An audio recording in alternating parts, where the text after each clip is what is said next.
Welcome back to the World Cup Finals, Day 2. And it's quite simple. Wei Yi has the white piece against Sindarov. Whoever wins today is the World Cup winner. Should they draw? More action tomorrow. In the match for third, Esipenko is very much in the driver's seat after his victory yesterday with the white pieces. And Yakubboev needs to summon all his remaining strength to make it exciting today. Should Yakubboev win, they will go to tie breaks as well. Peter, will we see each other tomorrow?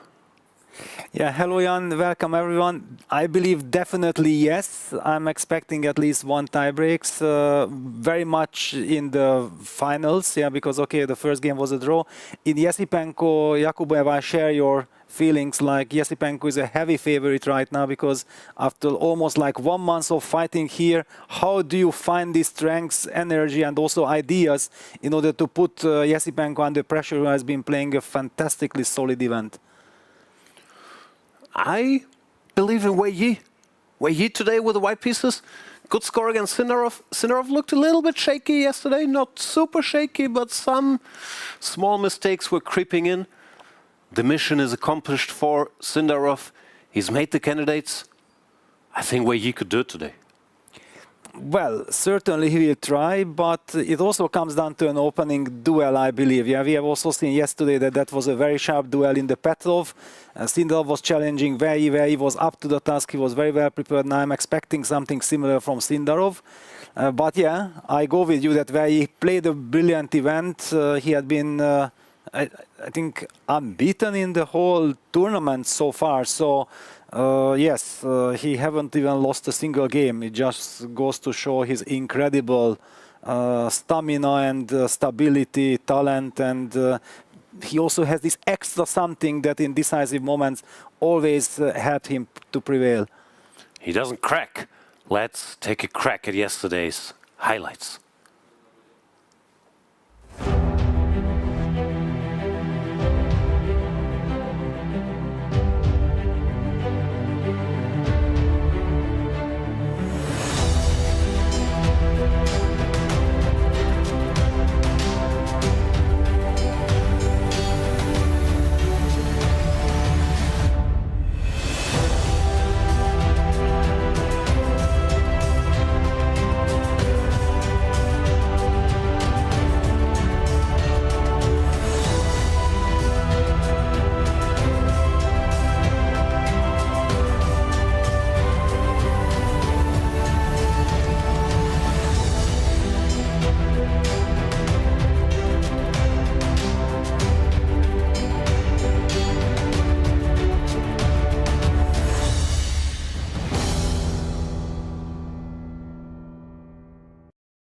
That was yesterday.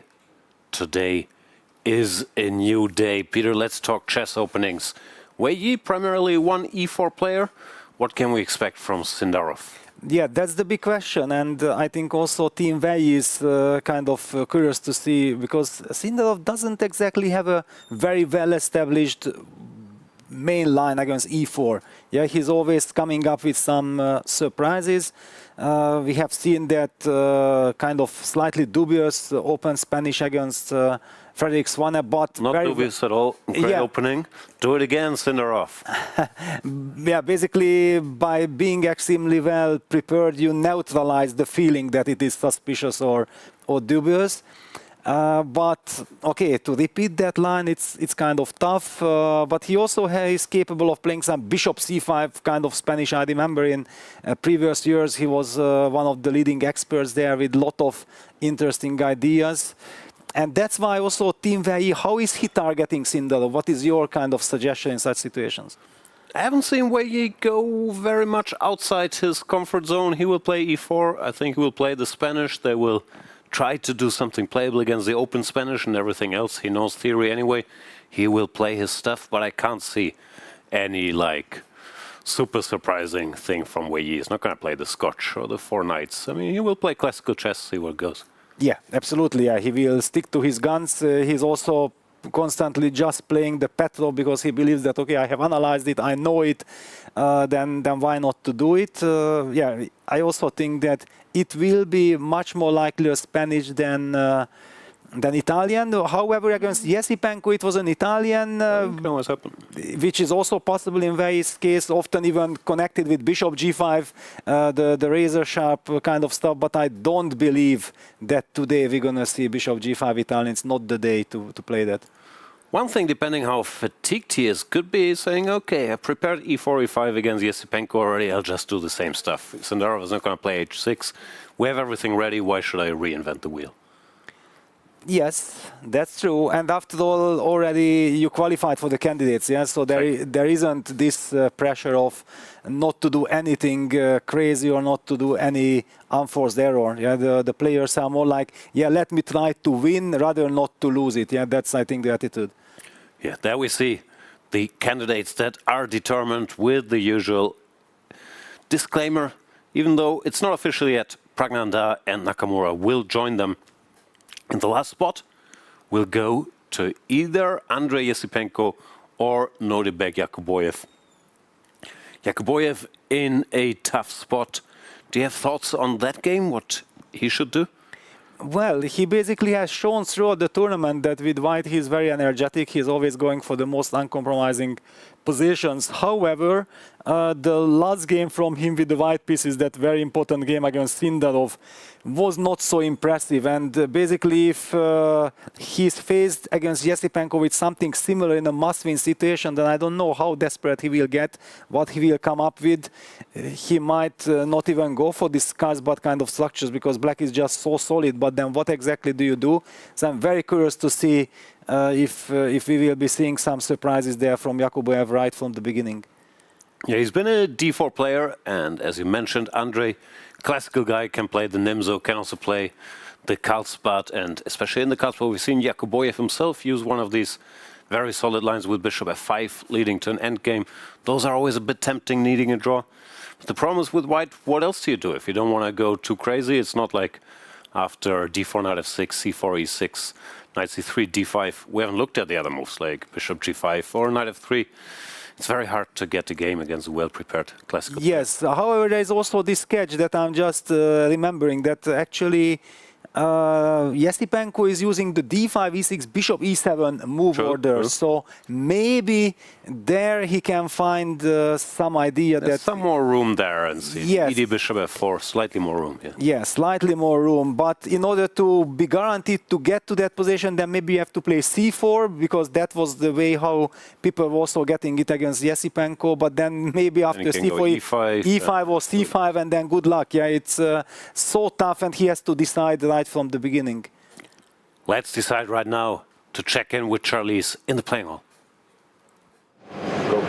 We're live in the playing hall for the second classical game of the finals, and what a day it's going to be. Might even be the last day of the whole World Cup. On the first board, we've got an exciting match between Sindarov and Wei Yi, and I want to find out from my little friend here, who are you rooting for today? Who you're rooting? Wei Yi. Wei Yi. Have you met him here? I don't know. And who's your favorite chess player who was in the whole World Cup? Gukesh. Gukesh. Well, let's see if Wei Yi is going to take it today. Of course, on the other side, we also have Esipenko against Yakubboev, where Yakubboev has to fight back to stay in the competition and for that final candidate spot. So we're going to sit here on the couch enjoying the games. Hope you enjoy them from home. Back to the studio. I like that kid. Can we have him as a guest? I mean, we need some distractions here. That was amazing stuff. Not that many fans here left ever since Eric Gacy got knocked out of the tournament. It's gotten a bit lonely here, Peter. Are you happy to go home? Yes and no. Of course, yeah, it was a very long time, but I just enjoyed every single day. Yeah, right from the beginning, I was feeling at home. Yeah, of course, I'm missing the crowd, because the crowd, the fans were making this event really exceptional. Yeah, with all their enthusiasm and also rooting for me personally so much. I'm so grateful to have the chance to experience this. And yeah, now the loneliness sets in. There are also not so many friends anymore left to talk to. The players who are still playing, you don't want to approach them. I have very good relation with all of them, but okay, I know they are very tired. They want to focus on their stuff. I don't dare to distract them at all. And then, okay, we kind of remain together, but we are doing the show. We are discussing also during lunch and dinners things, but there are no more big secrets to reveal each other. There's nothing left to say. We'll just sit here quietly watching today's games, which should begin. No, we still got 3-4 minutes, so there's no chance Sindarov is anywhere near the playing hall yet. Yes, that's exactly what I was thinking as well. Yes, some people might find it surprising that why isn't someone at the board. Personally, I know that since I'm always late, that this is kind of a very natural kind of course of events. If you are used to preparing prior to the game, then always millions of questions still appear very last minute. You feel like, yeah, I want to check this, and then finally at some moment you have to close the computer. And there we see Wei Yi is waiting for his opponent, and Sindarov is nowhere near yet. No chance. In general, this preparing till the last minute, it's a habit that's hard to break, but don't you think 10 minutes of fresh air are more important than 10 minutes of more clicking on moves? Of course, it's much better. Yeah, it's not like I enjoy this. I hate it, but somehow, you know, when you wake up late and you have this kind of schedule, then you automatically end up getting late. And yeah, I understand Sindarov perfectly. There. We do see quite some fans have arrived for the finals. Tomorrow is the big closing ceremony where the VIPs are coming to town. Vachier-Lagrave will be back here for the closing. But who's going to get the... Isn't it called the Vishwanathan Anand Trophy even? Ah, really? It's the Vishwanathan Anand Trophy. Okay, that would be amazing. Wei Yi. How was it for you? If you win a trophy at a chess event, it's a mixed blessing, no? You have to carry it home? Yes. What do? You get extra luggage? Yeah, no. I always find my way, talk to the airlines that, okay, sorry guys, I want something very special. I was carrying my big trophy from the FIDE Grand Prix Dubai victory from 2002. That was a very heavy and big trophy with big pleasure. And I fought my way through. Wow. Okay, we have 3 of our 4 players, and it is the daily game of 1 minute for Sindarov. As usual, we have a celebrity to make the first move. Today, I think, let me double check, but it's another Olympic medalist. Yeah, Miss Saina Nehwal, the Olympic bronze medalist in badminton. You look like a badminton guy. Do you play badminton? Well, not really. Well, I played a lot in my childhood, but not in tournaments or like this. I hardly played with net. Sometimes I did. It was amazing. Yeah, but unfortunately, we don't have the courts in Hungary. But I know that in this region, this is very huge, and they are amazing players. I love badminton. My Twitch channel is called Yanistan, and there is a female badminton player who's called Janice 10. So I followed her career with great intensity, great sports. She's an American badminton player. The US national champion in women's doubles in 2000. Less impressive than today's Olympic winner that we'll see. I'm very curious. Where's Sindarov? Come on. 14:59? He still has a couple of seconds. He will be running. But he only has 1 second. Madaminov, and the other guy is his brother. Wow. My watch says 3 seconds. And again, my watch is not very precise. Now, still 14:59. Oh, no. The clocks have turned. $500. I'll go collect them personally. Wow, yeah, very Sindarov.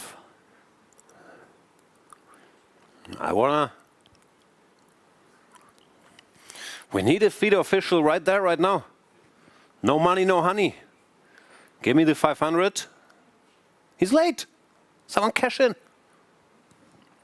I guess they'll give him some courtesy here. But we did notice. We noticed, yes. There we see Saina Nehwal making the first move, e4.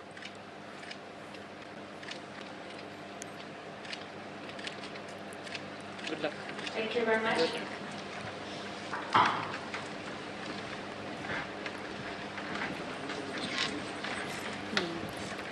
Nicely done.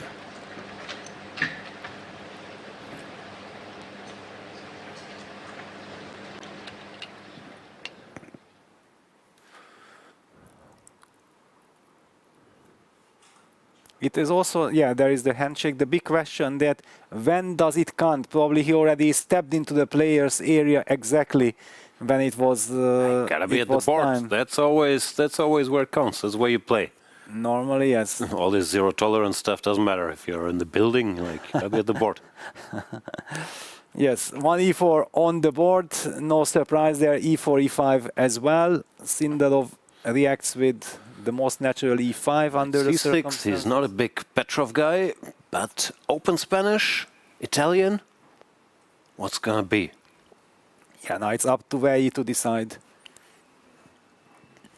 No! Oh, and just as I said, he's not gonna play the 4 knights. He plays the 4 knights, and is that saying, let's make a draw and play tie breaks? That's often what it means at this level. Yes, oi, oi, oi, oi, oi. No. Now bishop This is- b5 or d4, bishop b5, knight d4. Does Wei Yi have an idea? He played this before against, who was it, Yes, Sevian, Sevian. and he And won it worked. that game. It worked to But perfection, but knight no, d4, no. we've seen from Sindarov already. It's a big, big question if Wei Yi has an idea or if he's saying, all right, tie breaks are good. Knight Yeah, d4, he- Sindarov needed a second to wonder, is there any big questions?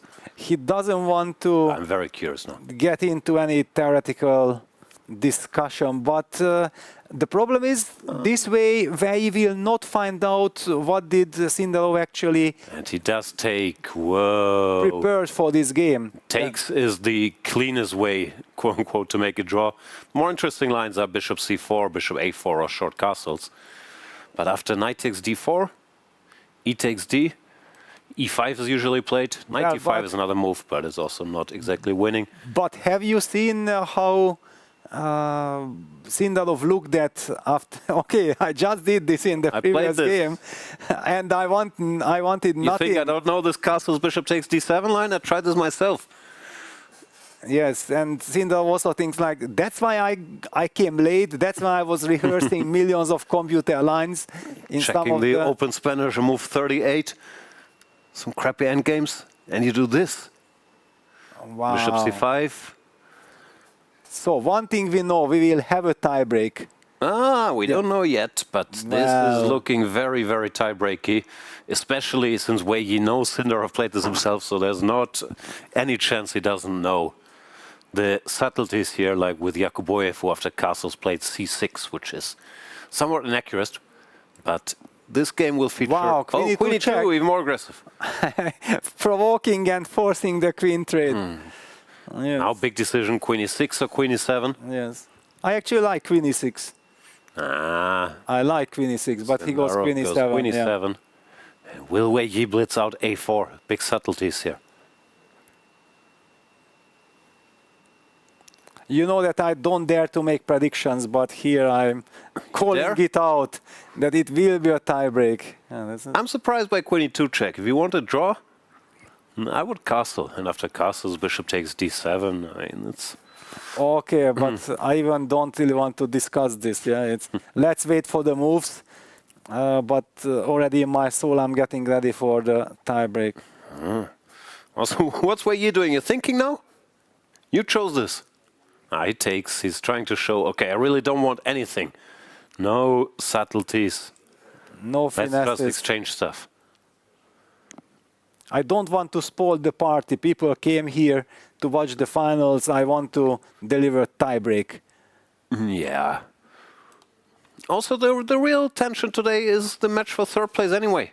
Who will get the last candidate spot? Yes, and that will be an incredible battle. I have just take a look at the starting moves, and yes, Yakubboev actually opted for the most uncompromising kind of positions. This modern tricky line, we can even jump. It's also Sindarov territory. Maybe some Uzbek collaboration there. Let's change, because the other game looks very dry for now. So Yakubboev needs a game. He's not stupid. He knows Andrey is very solid in all these Carlsbad structures. So he plays c4 castles and d3. Weird little modern move, of course, d4. But wait a second, let's go then even slower, yeah, just so that we explain the audience what's really happening. So first move, knight f3, some kind of a surprise. We haven't seen Yakubboev playing that in the tournament. And knowing that Andrey was relying on all these d5, e6 kind of lines, so he expected the move d5 and decided that, all right, this will be the territory I want to get into in this decisive game. Yeah. With g3. Andrey is not a big Grunfeld guy, so often people have this other blocking repertoire with g6. But knight f6, e6 is very convenient if you're a classical player, because all these transpositions to the Catalan, I know you've also been doing this. Yes. You don't care, because you can just play your main repertoire anyway. So guys like Giri, they want to have very solid repertoire where you're hard to touch anywhere. They like this, because you don't have to think. You go e6, bishop e7.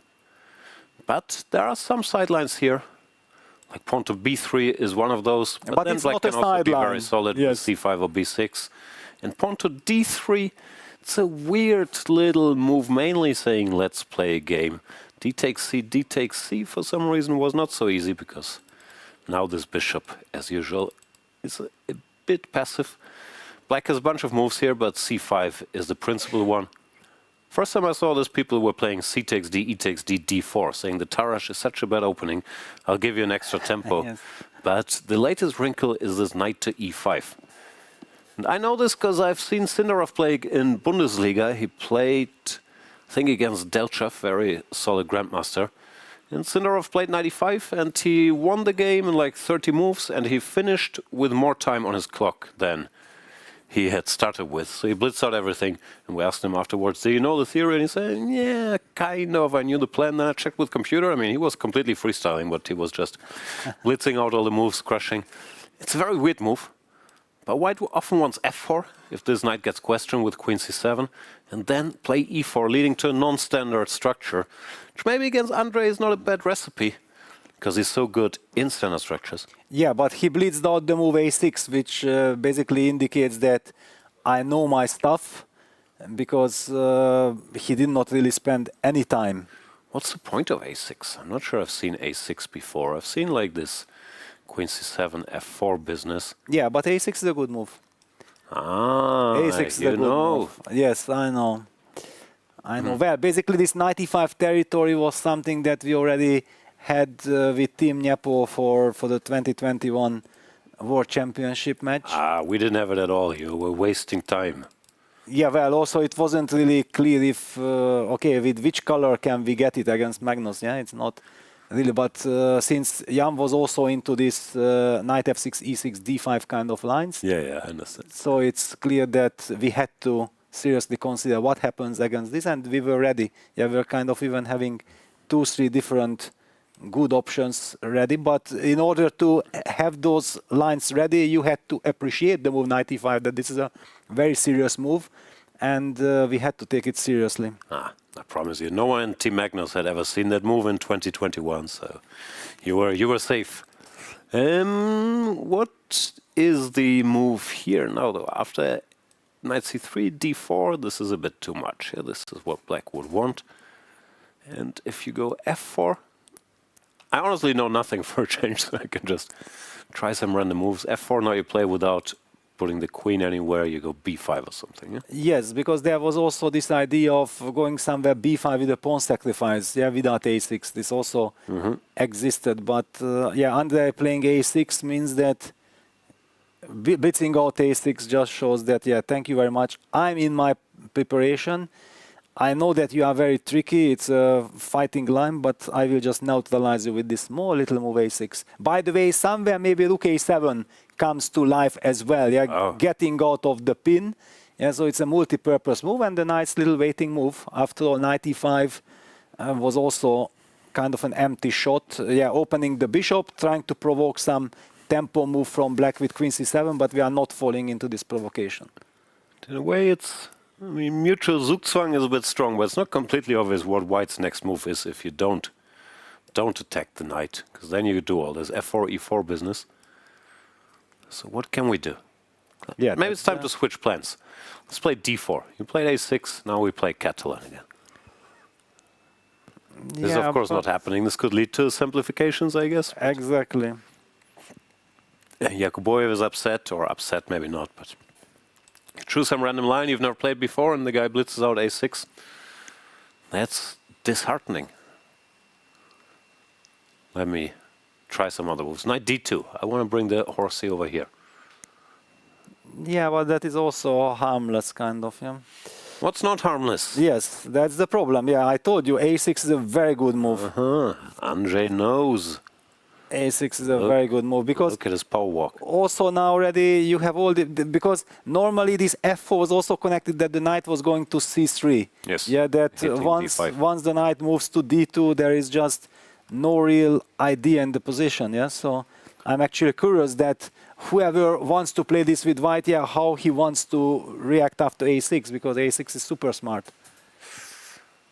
Yakubboev seems out of book. Of course, this wasn't a thing he's planned super long term. Also, I keep wondering, I don't know, I'm assuming he has some remote helpers, but you can never be sure. Because I only see him with his mom, while everybody else that's here, they're walking, they have their seconds in place. Paravian. I always mix up, get the name wrong, it's Madaminov, he's called, yeah? Madaminov, yes. Madaminov, yes. That's Sindarov's helper. And, of course, another tough name for us, Zhangzhou for Wei Yi. Yeah, Zhu Xianshu or, Shu Xianshu. Apologies. I don't know exactly but how another to very strong grandmaster. Yes. See them walking around a lot here as well.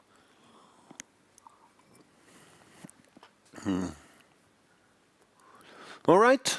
So, Esipenko is prepared, walking around happy. Is our top game still going? Maybe Wei Yi got a little something. That's what he does. He plays these harmless lines, and then he's saying, No. What did he get? Okay, bishop f6. What is going on? Big pressure. Where is the pressure? Let's see. Okay. Let's see the big pressure. Let's ask Mr. Stockfish for help, and he will put pressure. A4 we start. Yeah, okay, because against the computer already psychologically see, you can feel the pressure already. You get problems. I had a conversation last night with Vincent about that possibility of Wei Yi taking on with rook takes f4, and we kind of agreed that yeah, black should be better and black is pressing, but white should probably hold. And then Vincent told me, okay, you know that if you are white against a computer, you will lose 10-0. I said, yes, I know. And what if I'm black? Well, then you only lose 3-4 games. Yeah, that you normally hold. Yeah, and then I felt, you know, that, wait a second, no, I'm not agreeing with this. How can I lose that with black? But actually, yeah, it just goes to show that, yeah, how much respect we already have for computers. Yeah, that even positions where we think like it's a completely one-way traffic, only black can play for a win, we assume that we would even lose that to a computer in the faster time. That's not a bad way to evaluate. No, we feel like, okay, with white you lose every time. Well, with black, I think I can draw if I don't blunder or anything, because the computer will also try to make a draw. He will try to simplify. No, that should work. Yeah, but it was a very funny conversation. I thought like, wow, the world is changing. All right. Yeah, it's not much, obviously. Whatever. Yeah, first of all, let's just go back so that we appreciate what happened. We need to check. First of all, why take with the bishop? Not with the king. No. Okay. Safety first approach, yeah? Okay, but how dangerous is this? Very dangerous. Then again... You get to check on the e-file. Don't do that, yes? Yeah, we can try to block it, maybe. Yes, rook e1, bishop e6. Somehow it should be manageable, yeah? Let's call it that way. That's a compromise. Yes, somewhat strange. But okay, he took with the bishop. Maybe Wei Yi just prepared this very deeply. And he's trying to lure all of us into a fast sense safety. And I have another question, by the way. Just clicking through this, c6, bishop d3, d5 looks natural. He plays c4, which, once again, not the most ambitious move, you could argue. But can't I go here? Why do I have to give you any activity? Are you taking rook e1, or what are you?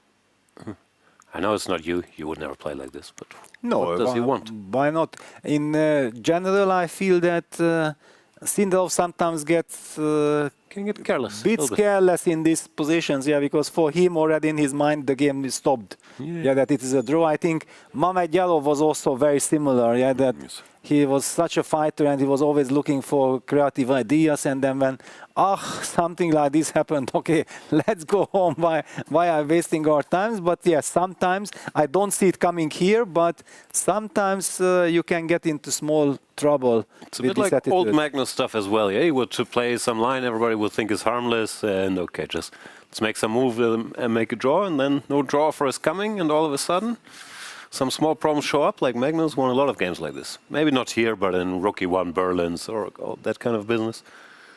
So Bishop G5. Wei Yi looks very determined to exchange everything. That Yes. makes me a little less confident. Yeah, because about now I can play, wait a King second. F8 and let's No, I exchange can play Bishop E6, shake Also- hands on the spot. Also, Shake hands. Of course, otherwise I would play King F8 at tempo if not for Bishop E6 that, let's show Bishop E6. and we get And no matter end what up bishop you take, we take the other one. like yesterday, yeah, opposite card. But less exciting than On yesterday. the board, Bishop E6, Sindarov stands it. Okay, now Wei Yi wants to make a draw. There's no point in trying to talk suspense into this. But I hope this doesn't disqualify him in your eyes, because we know the Laker rules, if you make a draw with white, you lose some respect. Yes, definitely, but it's the final. After 30 days of playing, he can get a break, maybe? He already qualified for the candidates. Yeah, it's okay. All right. We forgive him.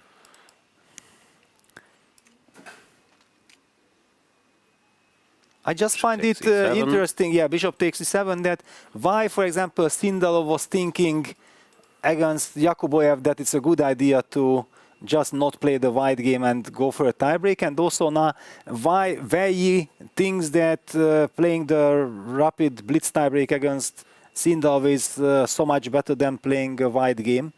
And I'm a little again, bit these are surprised. the two guys who are our finalists. They outlasted everybody else. Looks like they're onto something, maybe. They know what they are doing, yeah? Well, okay. If not for Andrey's heartbreaking blunder, who knows if Wei Yi's strategy would have worked to perfection, yeah? Yeah, but hard to get to the finals without at least one scare, and even there, he wasn't lost. He's looked very stable. Yeah, exactly. The final position was probably holdable Yeah, already like after knight 395, history. there it's already- In a blitz game, it's much more draw, probably in a classical. Yeah, and the players are looking around. Yeah, we really have Do to we have play. to make 30 moves? Come on, arbiter. This is boring. F6, still showing some culture. Let's put the pawn on a dark square. Go King F7. Wei Yi will do the same. No F3 from Wei Yi. He's saying, okay, King F7, Rook D7. Are you a little scared? No. You're not? I'm not scared, but I also, 3-6? you know, I feel like the players are maybe even showing tremendous respect, knowing that you guys anyway will have an incredible battle for third place today. We don't want to spoil, you know, we don't want to distract you from focusing on Exactly. that amazing game. Maybe this That's is just what they're a thinking about. nice gesture They're from Wei thinking Yi. about the FIDE broadcast schedule as well. And for all the audience, yeah, worldwide watching, that okay, just focus on. They're not thinking about my day at the pool tomorrow. King F7, smart move. Inviting Rook D7. Rook D7, we have a bit of a counter with Bishop E6. Yes. Then again, are you still in the mood to calculate even lines like that after you've already exchanged everything?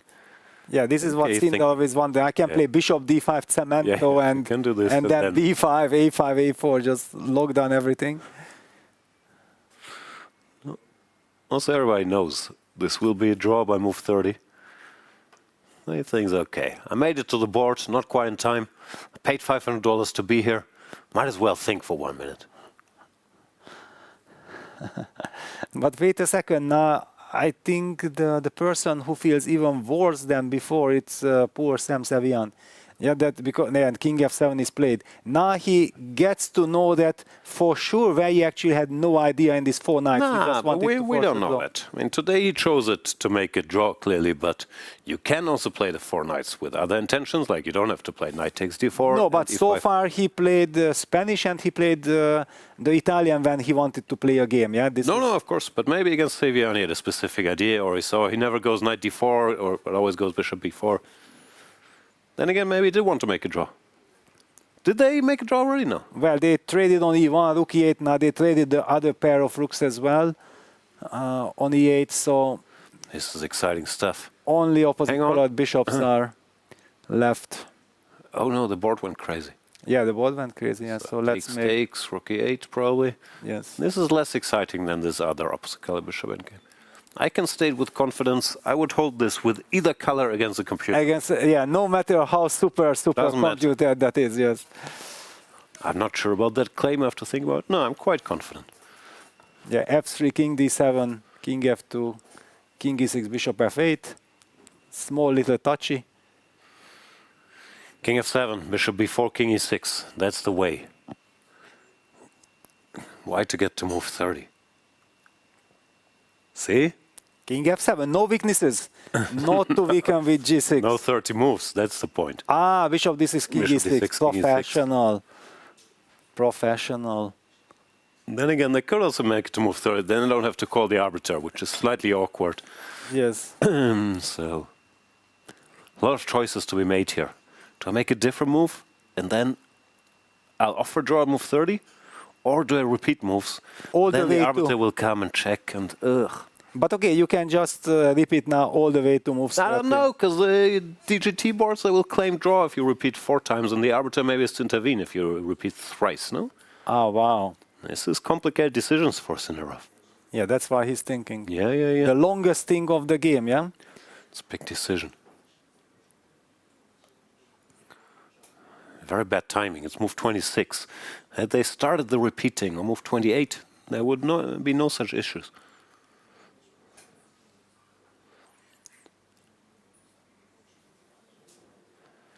"19 years old, Sindarov had lost the 4 games he played against Wei Yi prior to this one. And now Wei Yi shows him the respect of not even trying with the white pieces. H5. See? Winning attempt. Wow. It's not a winning attempt. He's saying, let's not repeat yet. I don't want to call the arbiter.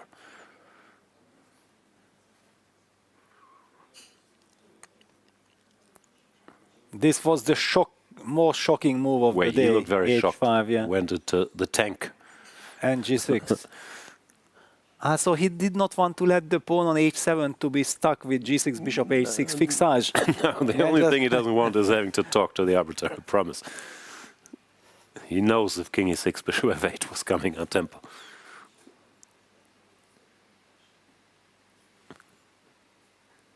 But now Wei Yi is saying, okay, you don't want to draw? Now we play. Bishop f4, bishop But now they're in e6. time. Now they can start bishop d6, bishop c4 operations. This is exciting stuff. Yes. Very See, professional. making it to move 30. These are true students of the game and the rules. Wow. Don't need an arbiter. See? Handshake, move 30. This was amazing stuff. Cooperating without talking. Like, Yes. It's beautiful. Wow. So They we have save them some time. If not, you have to confirm 3-4 repetition. exactly, Very of course, wise. yeah, making it awkward for the arbiter as well, because the arbiter knows we have the drawing of colors. Let's see what Wei Yi will pick. But great news for us, Peter. We have another day tomorrow, no matter what happens. What time is it? It's the same time tomorrow as earlier, do you know? I don't know. I hope it's the same time. Does anybody know? Because there's a prize giving tomorrow, no? Wow, but still. Okay. Producer, same time tomorrow? No one knows. Well, it should be, yeah. Because Let's make it very early. Like it's 8 the a.m. World Cup. Let's go. Then maybe you will have to Europe have will the, still be awake. It's much better time anyway. Well, so in any case, yeah, we have one tie break tomorrow. That's already guaranteed. And all eyes on the very big game, Yakubboev, Esipenko. Yakubboev had a deep think. And he came Like up with Queen Queen B3, B3. and I'm loving it. I see that the computer doesn't like it. It's probably It's Andrey's objectively out of book. not a good move, but yes, you have to try to get your opponent out of his comfort zone. Basically, black will get a good version of many positions. The pawn sacrifice with b5, for example, queen c7, f4, b5 is very much a thematic kind of reaction here from black. But maybe Yakubboev feels like, okay, let me grab this pawn, because after all, otherwise, how am I playing for something double-edged? It's gonna be a long day. I'll order a protein shake. You want anything? No, I'm fine. I'm you fine. good? I have water here. Since I discovered this Instamart, I'm making them. I don't Wow. know, I might be single-handedly responsible for global warming at this point. I'm making them drive here way too much with all my silly demands. Wow. It is amazing technology, though. In 10 minutes, they bring everything. So I can't even order yet because our break is in like 30 minutes. Exactly. So I'm just So- planning my order for now. Hang on. Hang on a bit longer. Yeah. So Yeah. let's discuss this position now with queen b3. All That, right, queen c7. Let's go. So you pick black, or Of course I pick black. Yes, Minus okay. 0.6. Okay, so I have no computer on, nothing. I But will you know play this by inside myself. out. Okay, well, queen b3, I only know that it was not supposed to be so good. So okay, f4 I have to play. Yeah. Otherwise it makes What no you play sense. makes no sense. And just show here we have a little tactic. Well, but also bishop did, I think, too many problems with Yeah, bishop I'm not f4. saying Yeah. it's a great move, but this wins. It wins on the spot, yeah. So I have to So play you f4. have to go here, and after some deep thought, no. Will Actually, you dare? I'll be human. I will go here. Knight d7, yeah. Ay. Not the first computer move. Ay. Just showing too much confidence, yeah. No, I think this is how Andrey will play. That's why I did it. Because that pawn I'm comfortable sacrificing. But wait a second. Okay, knight b7. Okay, I take knight takes d7, Bishop. e4. Now you get the structure you kind of want. I but get the DE, structure. You get a much better version. Yeah, DE, bishop d, c6. This is a dream version of Yes. this normal nonsense. e5. Now we jump somewhere. Vamos. Yeah. Uh-oh. Yeah, I would love to be black. Yeah. I would love to be black. So wait a second. After knight b7, I'm in a must-win situation. Then can I play knight c3? Can I sack the pawn? Oh, gimme. Let me. But I'm not sure I want it, frankly. Maybe. Just like this, yeah. No, this a6 Here, is takes, such a suffocating move. I felt like, yeah, a6 just refused knight e5 as it is. Ah, I Just learned knight something. I e5. did not know this. Knight e5, a6, and game is over, finished, yeah? Wow. And Finito. Finito della comedy. After all, knight f3 to e5, people said that first develop your pieces which were not yet developed, only then move with the piece twice, yeah? But they also say develop your pieces, only then make random pawn moves. No, but a6 is a lovely little touch. I don't disagree.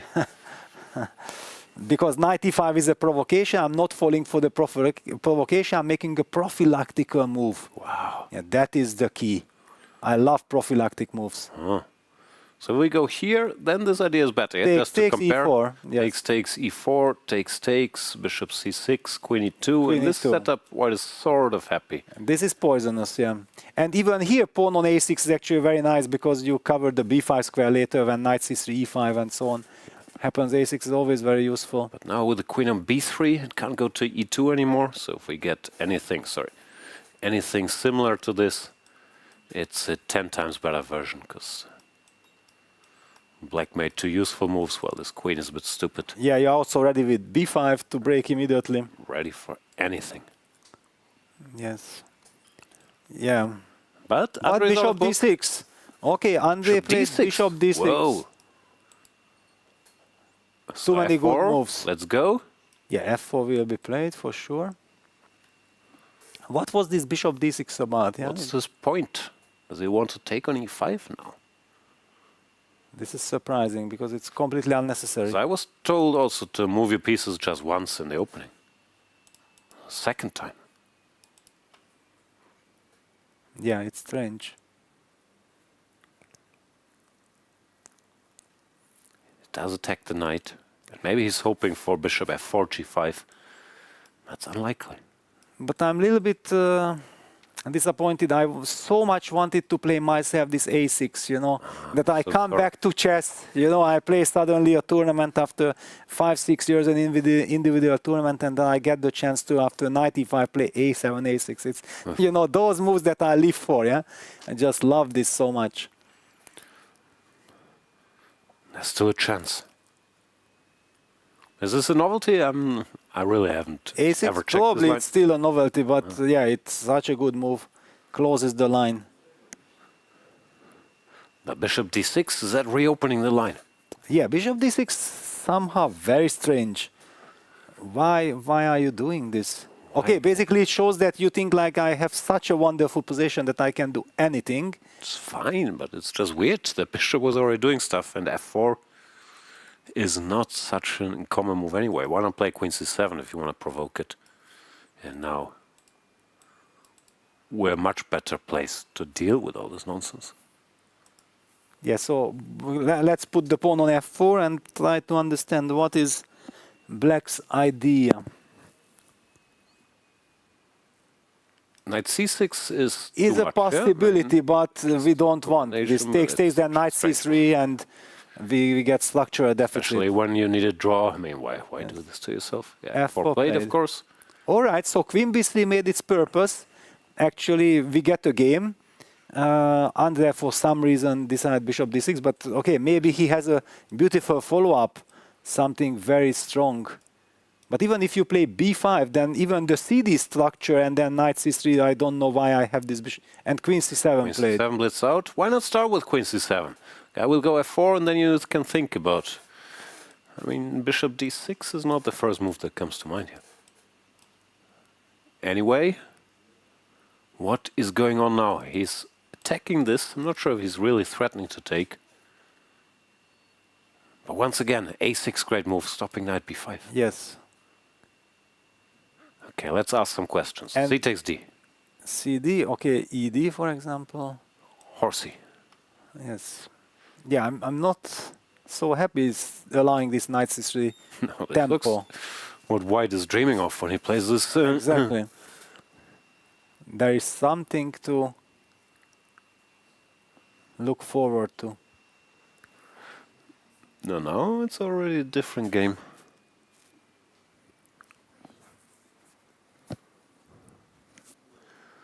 You can Yeah, go and okay, here, if after CD I take knight d5, but that looks clumsy, doesn't it? Knight c4, yeah, even that knight doesn't, c3, yeah, no, it's but not in the spirit. no, I just don't understand. Yeah, so okay, CD, ED, knight c3, and there is at least life in the position. I did not want to let White get life after a6.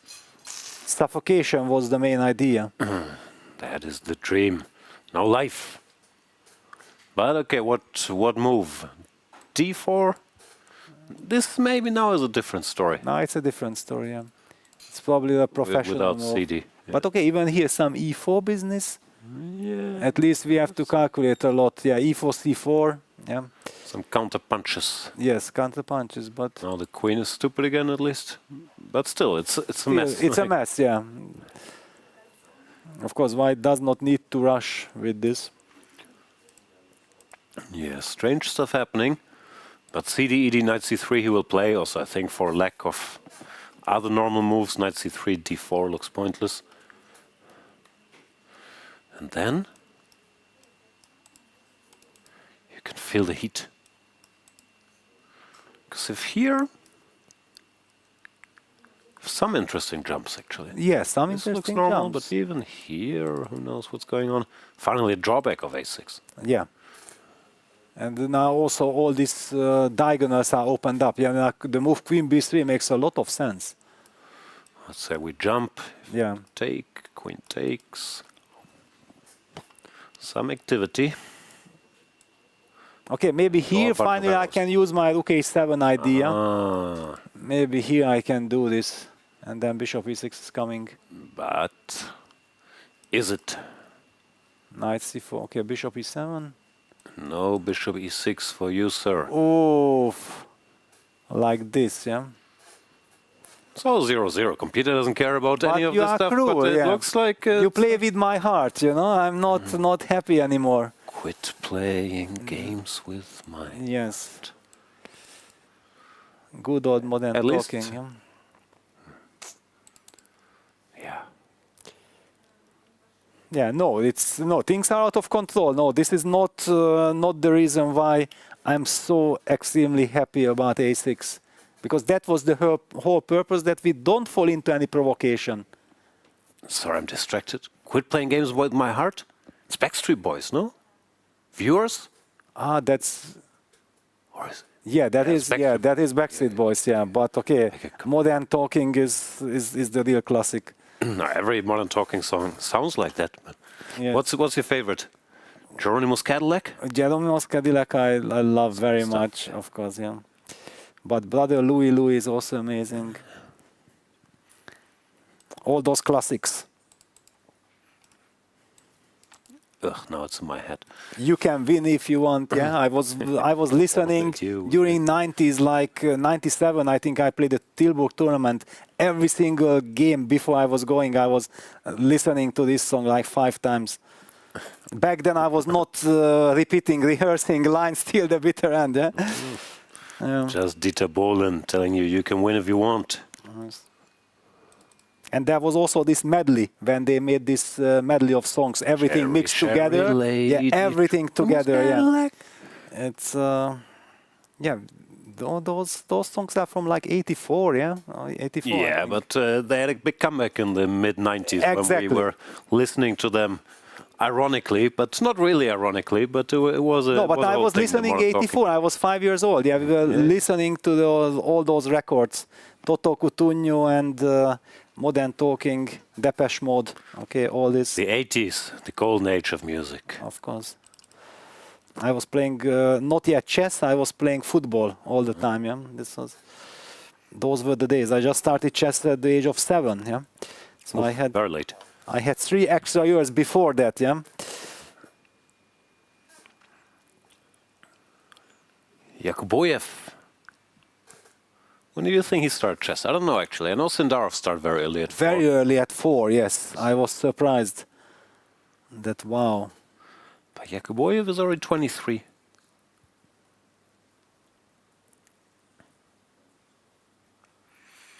He could have started at 7, still made it here.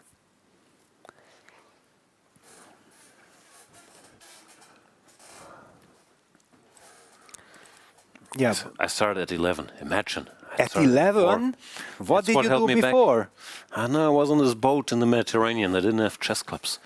When I returned to Hamburg at 11, I went to a chess club. Ah, but during your whole trip with the boat, you did not have a chessboard or something? No, I knew the rules. I knew how to play. I had a Mephisto chess computer, but no, I Ah, hadn't played a game. okay, you were back. Yeah, okay. I studied on the boat.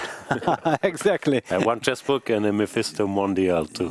You simply prepared your chess career Yeah, I studied those very years, yes. So when you got to the chess club already, you were crushing everyone, yeah? No. I wasn't the best, but I could compete with the under 12 juniors, more or less. Yeah.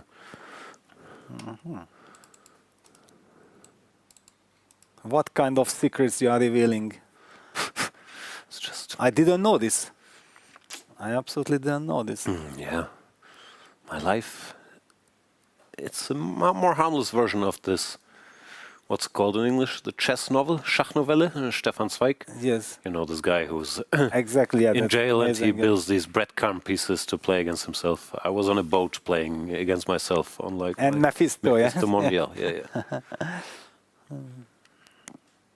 Yeah, Yakubboev taking his time, and absolutely rightly so, because probably he was very disappointed after A6, and because the move Queen B3 looks like it's a desperado move. Yeah, just you kind of think like, this is maybe the move that my opponent did not look at because this is such a strange move, but let me try to get him out of book, and he seems to get at least a game. He's asking questions, yeah? For example, this CD that we have to capture back with the E-pawn, and then entering this knight C3 discussion where I'm kind of provoked to push the pawn to d4. That's already a little bit out of control. And a must-win game. This, I mean, you're not better maybe, but still, this all of a sudden is it's a dream scenario where it's sharp and unbalanced. How happy is Andrey to play knight c6 and b takes c? I'm also not sure. Yeah, and even here we don't have to rush with e4. Yeah, maybe we can even do queen c2. Yeah, prophylactic move, and then we are setting up the e4 idea. Yeah.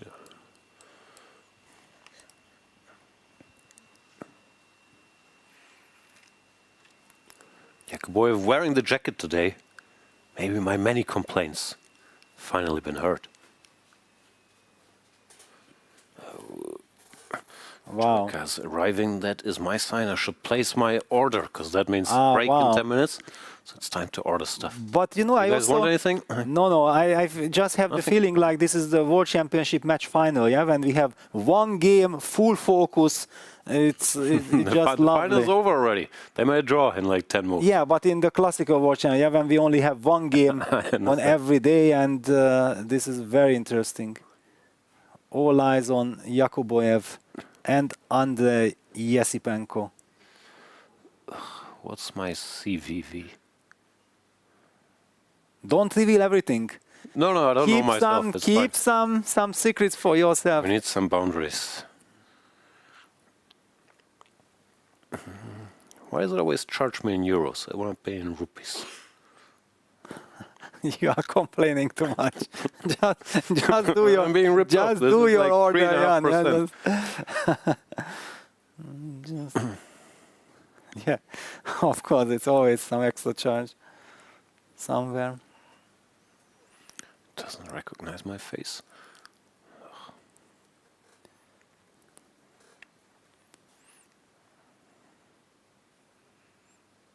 I hope we're not on camera. I have to go to great extremes here. Wow. Hold on. It speaks like you, this app. Hold on. Hold on a We're second. verifying your payment status. Yay, order received. It's not over yet. Yeah, it's just the beginning. I managed. Speaking of not over yet, our finals game is over. Wei Yi opted to exchange all the pieces with white and make a draw. But Yakubboev Esipenko is gearing up to be a big fight. And Angelica is here to tell us about the opening there. Yeah, absolutely. I found one interesting game which was played this year, by the way, and it was played in the Women's Speed Chess Championship between Divya Deshmukh, the player who was playing in this World Cup, the winner of the Women's World Cup, exactly. And she played against Leighton G. And in this position, she was having white pieces. And in this position, she went for f4. Which was an option, and b5 was immediately played by Leighton G. And after knight c3, the thing is here, Lei went with a b4, pushing forward, but as you were already discussing a lot, you just can't sacrifice the pawn. She could have went with bishop b7, because after pawn takes, knight takes, I mean, this position is, I mean, after knight c6, this is position not even like, there is not even compensation for the pawn, but it's objectively better for black to get into this position, competing full development, and also it's tough to do something for white. What do you do with the bishop? And the center is very strong for black. So yeah, the game continued with b4, knight a4, queen c7, e4.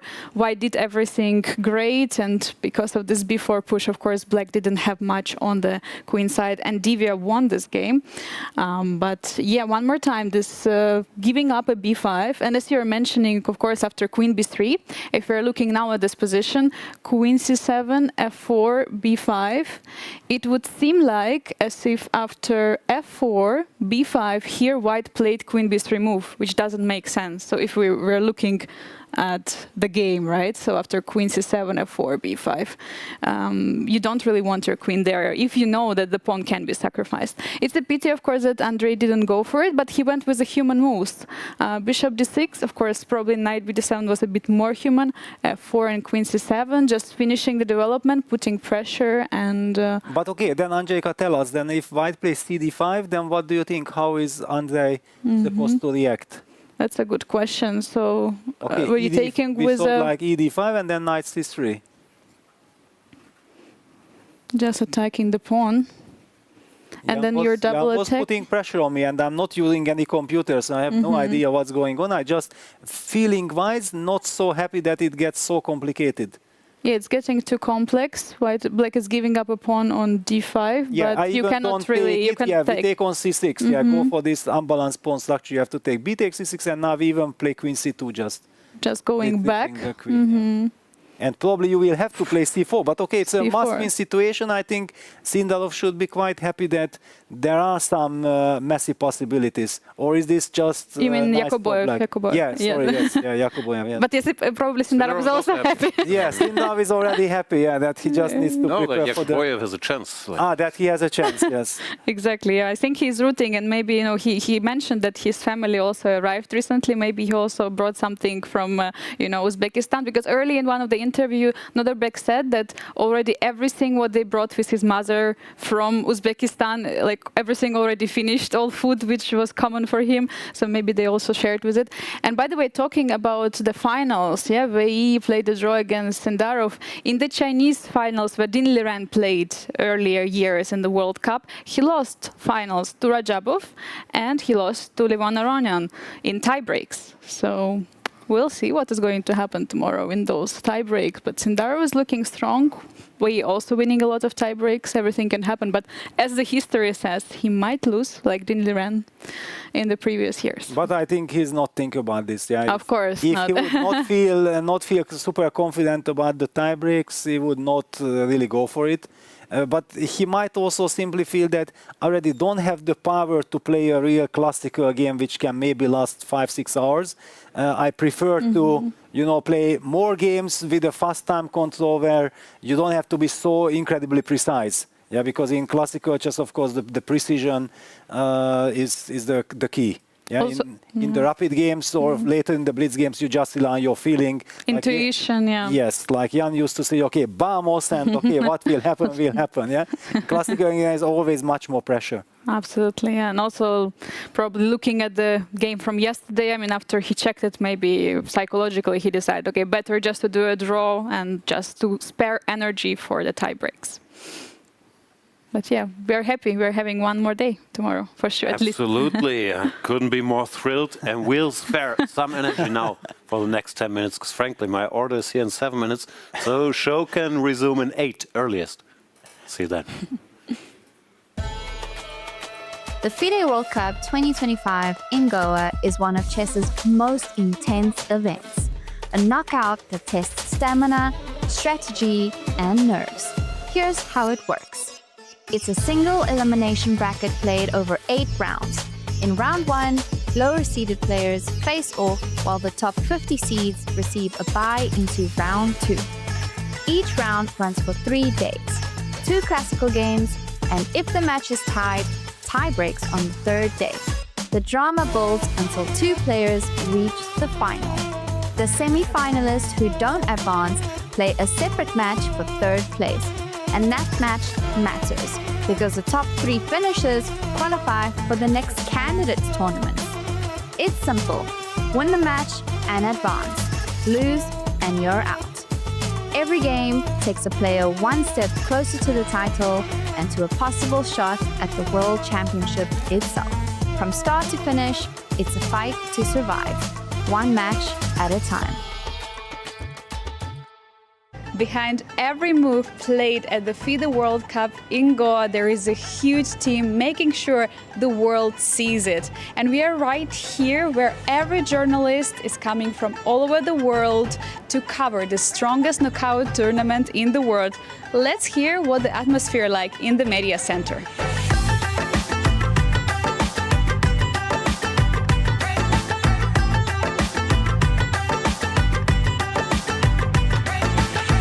Well, for me it has been a unique experience because for the very first time in Goa, we are having a chess tournament of such magnitude where the world's elite players are seen in action.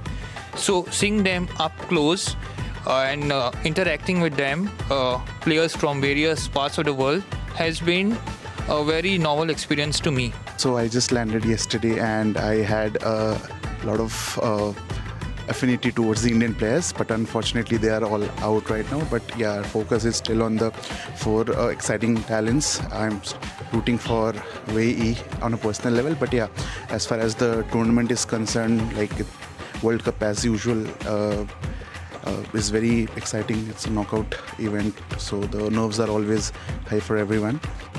The press conferences of the players or other officials are also taking place in the media center. You can see behind me the place where players are arriving and questions can be asked from all the media.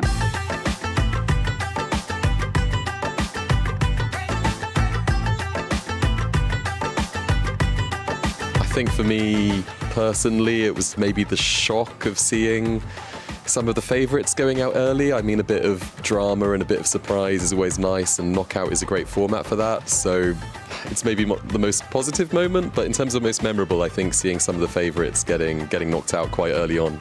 I think probably the most memorable one, maybe with Wei Yi, actually, to be honest. Just very down to earth, very humble guy. And yeah, it was nice to be able to talk to him a bit more. No, also Lorenzo Lodici, that was also very memorable as well, and how far he went. And yes, great guy as well. And yeah, it was nice to share his surprise and shock in some of his results with him when he eliminated players like Hans Niemann and stuff like that. So yeah, those two, I think, perhaps. It's been a great experience so far, actually. This is my first time at the World Cup. The biggest event I think I've ever covered. And it's great that it's happening in India. A lot less travel, for sure. I think a very special interview for me here was the interview with Peter Lecco. He's a commentator who I deeply adore. And for the first time I met him here, I interviewed him here after his match win in the first round. So that was really, really special for me. After Yakubboev won his quarterfinal, he was here and we wanted to talk to him, and then he realized his mum was waiting for him. So he said, you know what, you guys are not that important, I need to go and see my mum. But to be fair to him, he came back in 10 minutes and spoke to all of us. So that I thought was fun. Mums are mums.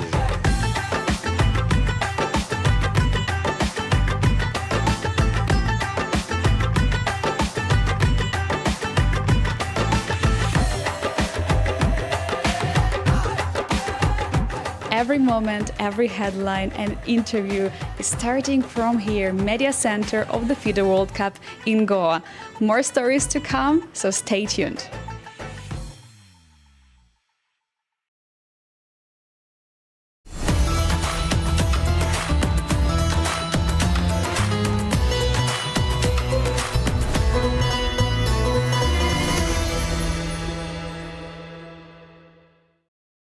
Welcome back, everybody. Breaking news. We had to interrupt my Instamart order because there is something happening on the chessboard. Peter, tell us what's going on. Yeah, and shocking news. I don't know, somehow Yakubboev, his nerves are letting him down, I don't know, but he has played the inexcusable bishop takes d5 move. If you look at and look at Andrey, he just cannot believe what on earth is happening, because after giving up the light square bishop now, black can simply take on d5, queen takes d5, and that hit my heart immediately. That wait a second, you have given up your light squared bishop. Can I play b5? And it seems to me like the answer is yes, I can, because you are unable to take my rook. Otherwise, I will take. Show me the money. Bishop b7. I will show you. Queen a7 and knight c6. You have to take on c6, I take queen takes c6, and okay, as martial players, we know I'm collecting the queen, I'm delivering checkmate. If this is not over, nothing is over. Attack, I will go e4 or rook f3, and you go bishop b8 too. Well, I can just win the queen, yeah. You don't even have to give up the rook. I only get a bishop. Have to. No, okay, it's Resign's territory, which means that you cannot take on a8, but then next move is bishop b7, and it will be a minus plus without any sacrifices. And white is fighting for survival. Okay. Try to weather the storm. Bishop b7. Okay, but queen goes. Okay, but all these c4s, rook e8, knight c6, okay, yeah, and Andrey is taking on the No, but it's just, okay, with knight on b1, bishop c1, rook on a1, they are not even joining the party. Of course, b5 will be played by Andrey. Okay, big moment, let's see. Knight takes d5, queen takes d5. b5 feels very classy. I mean, bishop e6, I'm sure you have compensation. Is also a nice move, yeah, but b5... It feels good, no? It is so natural.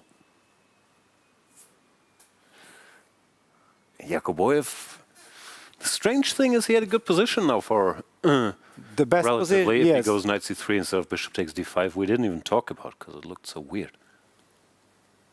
Yeah, but this is just the fatigue. Yeah, I felt like he has been such an incredible fighter, but with all this almost 1 month of fighting here and then you fall and b5 on the board, played, of classy course, move by almost instantly. Esipenko. This is not a complicated tactic for a player of his level. Queen takes, knight c6, hits the queen. This is forced. Queen takes. It doesn't matter. White stops the checkmate somehow, and bishop b8 picks up the queen. Whoa! And Yakubboev In a state of is shock. not happy after b5. How could he be? Completely missed it. Yeah, the tiredness, mental tiredness, that's the problem by losing the game. That, okay, how do you calm yourself down? All the tiredness, everything comes to you, hits you. Andrey has a very solid repertoire. You go crazy just trying to find, but if I play this, no, but he's solid. I should try this. Yeah, so you might even burn all your energy by just deciding what you play. And yeah, this is not the way how you can fight back. Also for Yakubboev, the tournament has been extra strange because of how the bracket broke for him.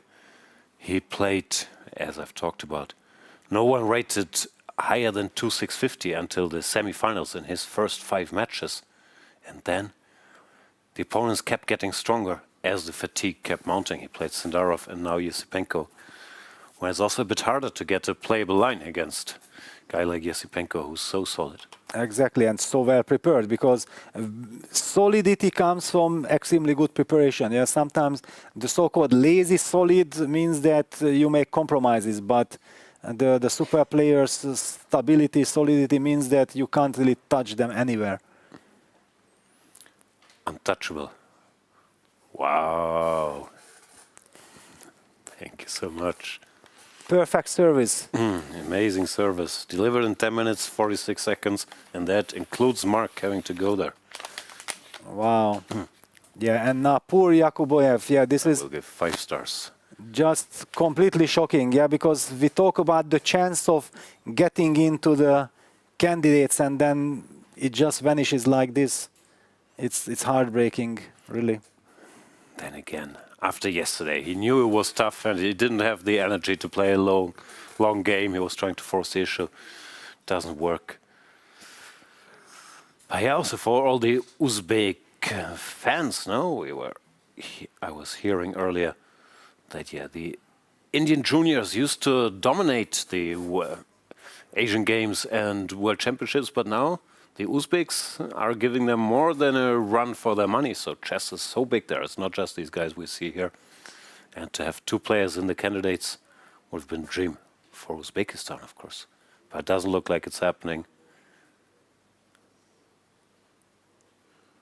Yeah, Nodirbek is in a state of shock. He just cannot believe that. How could I have missed b5? Yeah, the problem is, quote-unquote, normal moves. If you don't take, let's say, here, you're not even material up, you're just suffering horribly for free.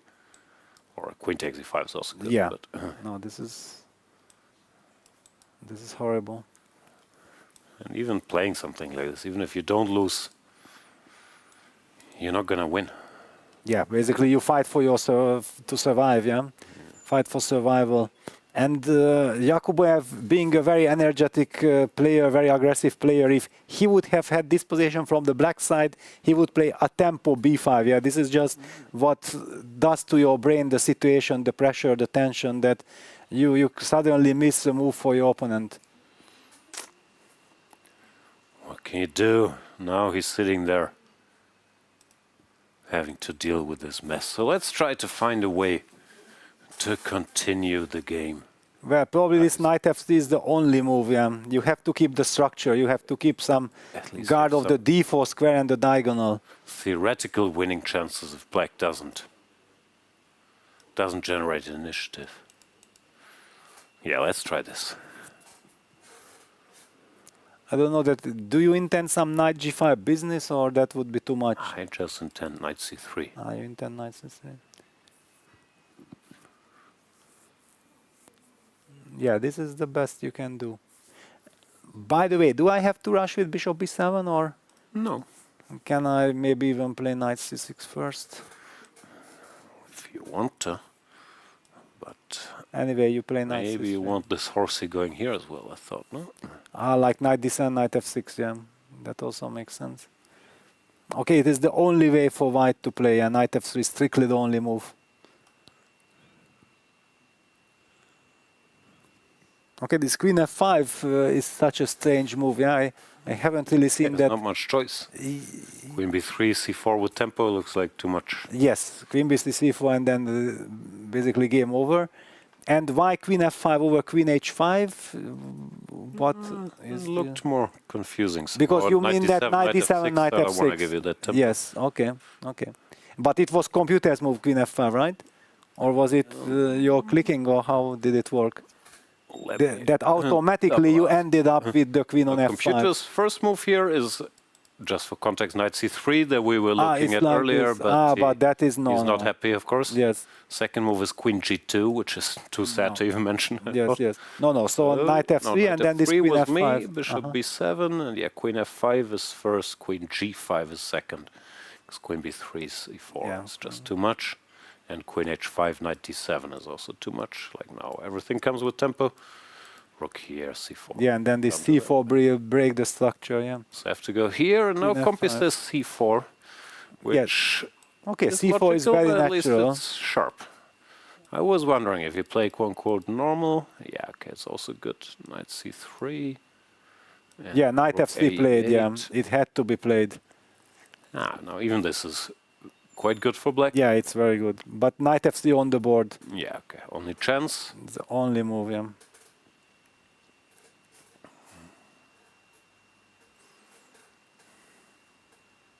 I know that at this moment Yakubboev is fighting for qualification and everything, but if he loses this match 2-0, that will be also kind of very unpleasant to deal with, because during the tournament he reached 2700 plus, yeah, first time in his life, and after yesterday's loss he actually got eliminated from the 2700 club, yeah, so it means that he's probably just 1-2 points shy from 2700, but if he loses this game, then he goes back from where he started the tournament, yeah, with this 2690 or like this. That would be kind of a very unpleasant feeling after having played such a brilliant World Cup. Yeah, also goes to show how the bracket broke for him, no? If he can finish fourth in the World Cup and not win rating. Poor Vincent won rating with 2776, whatever he has, and didn't sniff the quarterfinals. Right? Yes, yeah, of course, okay, this is the system, yeah. Simply the World Cup with all the rapid blitz tie breaks. There's nothing to take away from Yakubboev, by the way, who played a great tournament. You can only play. Of course. Who's in front of you, there's nothing you can do about it. He's done amazing.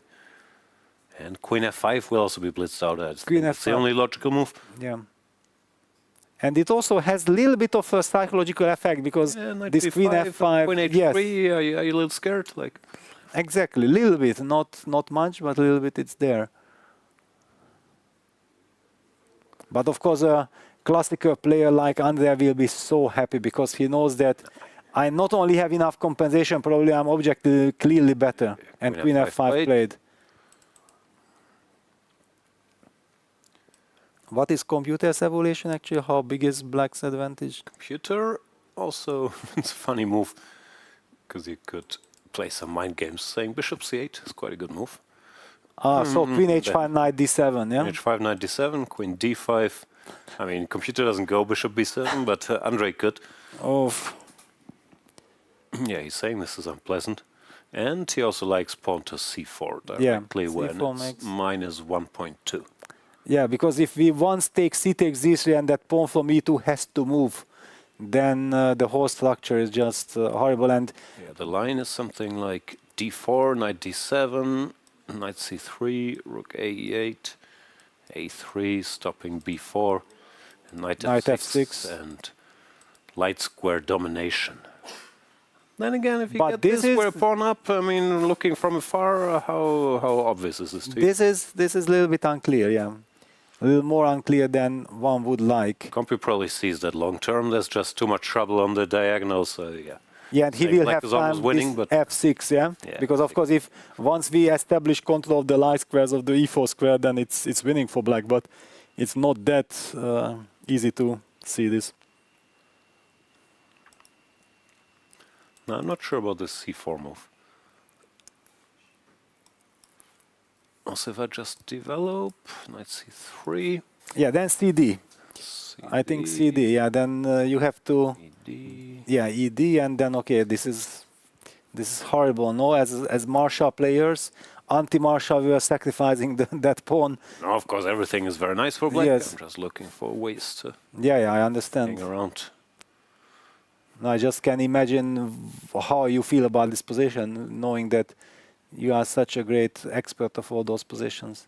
The Marshallish compensation, yeah, that we always call it, but this one is much more than Marshallish compensation. Marshall, sometimes you have to look for the compensation here. Yes. Any qualified player, if you show him this position, will tell you black is better. No, I mean, you don't know how much, but Exactly. with this bishop.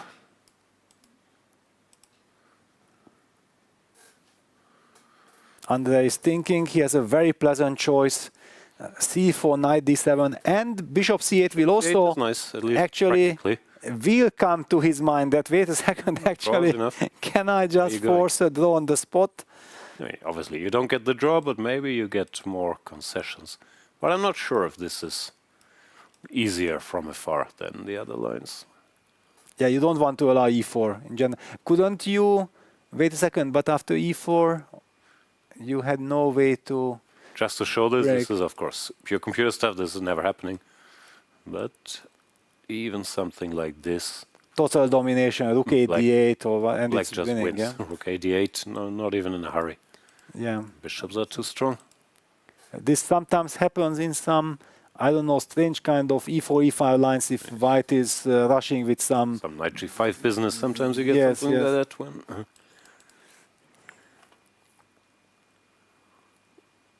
So what is he gonna do? I'm saying knight d7. He's a classical boy.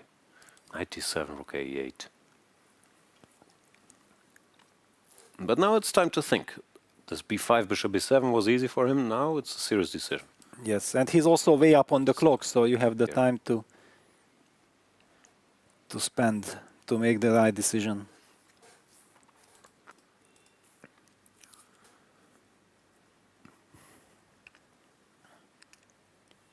But yeah, how chess works. Yeah, it looked like suddenly white has a chance to get a game in the opening, and then all of a sudden this bishop takes d5 move.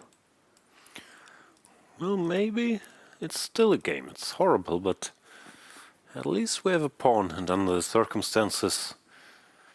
The problem is if black just plays solid, he doesn't have to do anything to prove his compensation. No? I mean, Yeah. Well, this c4 is very tempting, actually. it's always good. Or you don't. So I make all the most normal moves. And then, okay, he e4. E4, yeah, then we have to do something. Yeah, eventually we have to. But still very strong. Because d4, I also have b4. It's hard to keep everything. Yeah, hard to keep. It would be surprising if white could keep everything.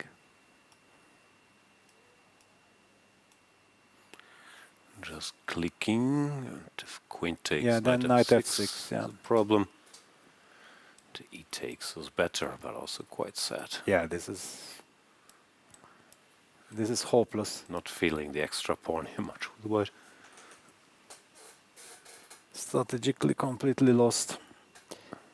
And is he gonna move? He moved his arm. No, he maybe just duped himself. Huh. He was not. I haven't noticed the movement towards the board. Sometimes the jacket or something is not Yeah, no, I saw it moved. sitting His perfectly. arm was moving, so maybe. Yeah, just adjusting. It's a new jacket. He dodged his standard look after this heartbreaking game against Wei Yi. Now, trying out some new things.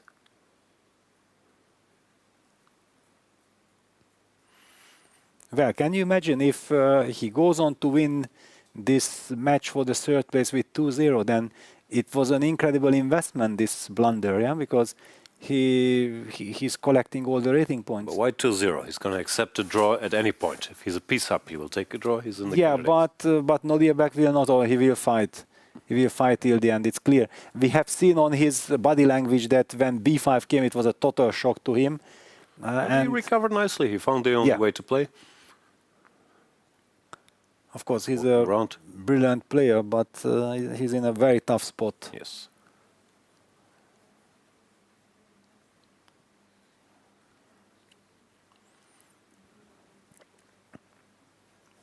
For Andrey, I could imagine. I mean, he knows he has a good position, so he's probably happy. But it's slightly unpleasant. There's no direct way to force the issue. Now you have to decide here, here, here. Okay, but that would be too beautiful to be true, no? If it's a great problem to have. Yes. You are supposed to be fighting over the board at least a little bit, yeah? To put some work. In case you're wondering, in our finals, not a lot of work was put in Wei Yi with the white pieces. Pretty much decided to force a draw, exchange everything, and the game was over within 10 minutes. I don't know, it's probably an exaggeration, but in that neighborhood. So we're left with the match for third place, which on many levels is the more exciting match because this determines the last candidate's player, while both our finalists are already in the candidates. Joining, can you do it off the top of your head, the 7 guys? Probably, yeah? Of course. Of course. I think the whole chess world knows already what's in store for us at the candidate. I always forget one. Normally I forget Fabi. Giri? Yeah, because Fabi qualified way too early. Yeah, he always qualifies via so many different ways. We forget about him. Giri, Bluebaum, Fabi. Then we have Sindarov, Wei Yi. We probably have Prague and Nakamura.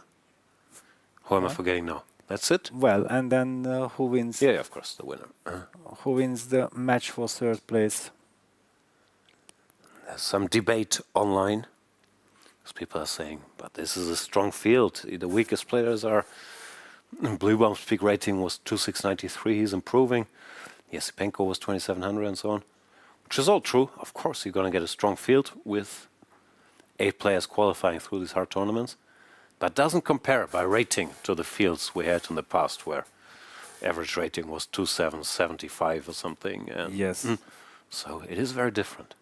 Basically, it felt like that all the players who are the candidates could easily become world champions. Yeah, they deserve to be world champions. If not Magnus Carlsen dominating the chess world, then all the other guys were so incredibly strong as well.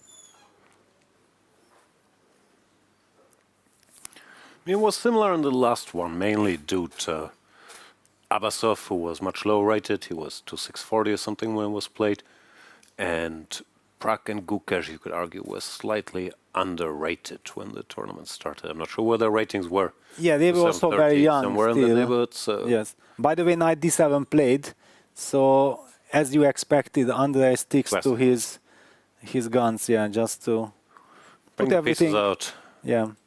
C4 when you need it, no rush. Everything harmonious. Yeah. It's not the computer way for the max advantage, which was C4, but knight d7.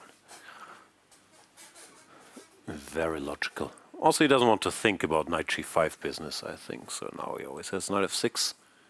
I mean, after c4, queen c5, we didn't have to think much, but at least. Yeah, no, of course. Less.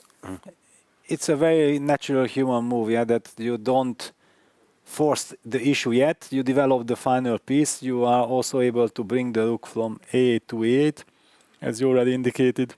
Yeah, you just sense that e4, the guy is giving himself so many weaknesses undeveloped that there will be something, and then you calculate.